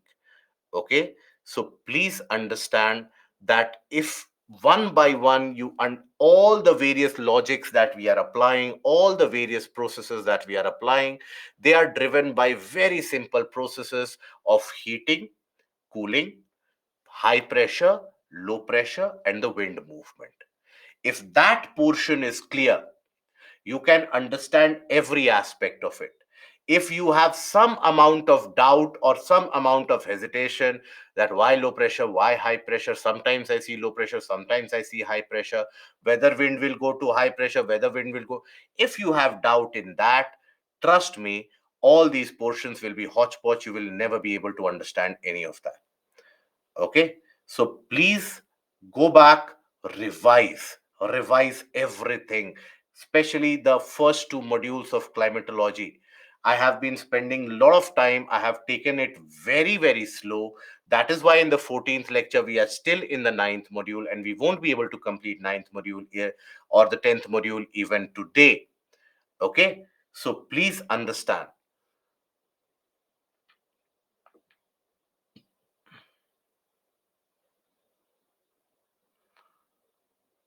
Not understanding how tropical cyclone caused by Enzo and IOD on both Arabian Sea and Bay of Bengal. Okay. Yes, you can leave now. We cannot proceed any further today. So, Enzo conditions, or see what is the requirement of having, or what is the requirement for the formation of a tropical cyclone? The requirement for the formation of a tropical cyclone is a pre-existing low pressure belt. If you don't have a pre-existing low pressure belt, then there won't be a tropical cyclone. So wherever you have a rising air, there will be a condition of a pre-existing low pressure belt. Wherever you have a sinking air, you can never have a low pressure there. So in the conditions of a normal Walker circulation, in the condition of IOD, in the condition of La Nina, you will observe that when you have in the region of Arabian Sea a sinking air column, you will never be able to observe a low pressure created. Hence, Arabian Sea in those conditions won't be experiencing any tropical cyclone.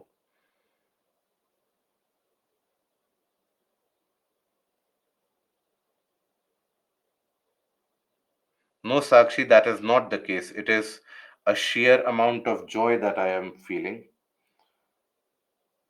Uh, Uni, I have always told you, take the reference of NCRT books, my dear friend. For this, you don't need to have have a requirement of a specific book. NCRTs are simply available in the internet as well, or revise the portion even in the case of the PPTs. revise the PPTs. I'm sure many of you are not even looking at the portion of the additional reading material, nor are you referring to the PPTs. You are simply getting up, sitting in the class, and thinking that this portion will be understood just like you understand the portion of a money bill or a portion of an MP and MLA. So, or let's say industrial revolution, but this is not that particular subject. Okay.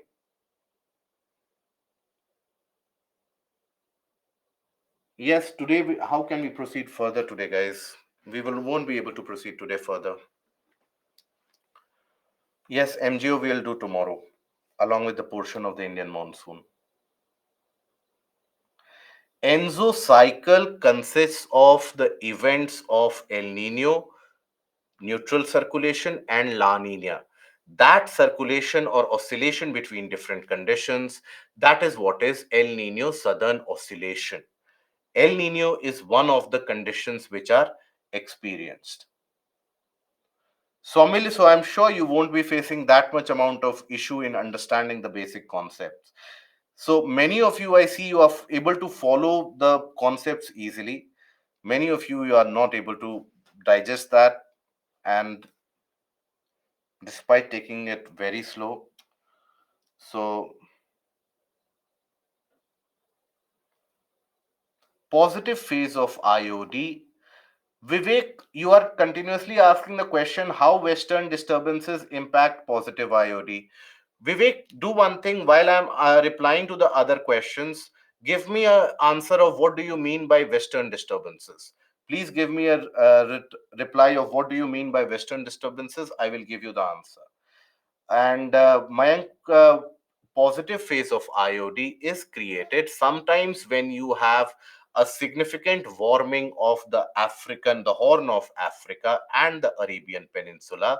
So that warming will end up warming the nearby water body as well. So that is what will create a positive IOD. Only by having PPT as notes is it already like it is already like a whole book. Yes, you can revise with the PPT itself. Pooja, in previous question, unusually warm, unusually cold, will it be correct? No, yes, it can be taken as correct. And that rising air from Mediterranean Sea. So, what more? See, it is not that Western disturbances will create a positive IOD. Positive IOD can have an influence in the movement and existence of Western disturbances because Western disturbance, why will you have rising air in the region of Mediterranean Sea? Get that answer as well. And low pressure develops that sun moves north. Okay.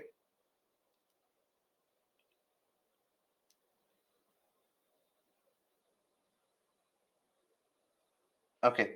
So, and Yashi, according to you, what should be the best resource for revision? Live class, recorded lecture. So, ideally, I would suggest to you that as of now, just keep on revising the live sessions, guys. Live sessions, the PPTs, along with the additional reading materials, do that basic work. That would be more than sufficient. Okay. Yes, Mayank, that is correct. Okay. So that is where I'll end the session here for today. See you again tomorrow. Take care of yourself. Goodbye. Thank you.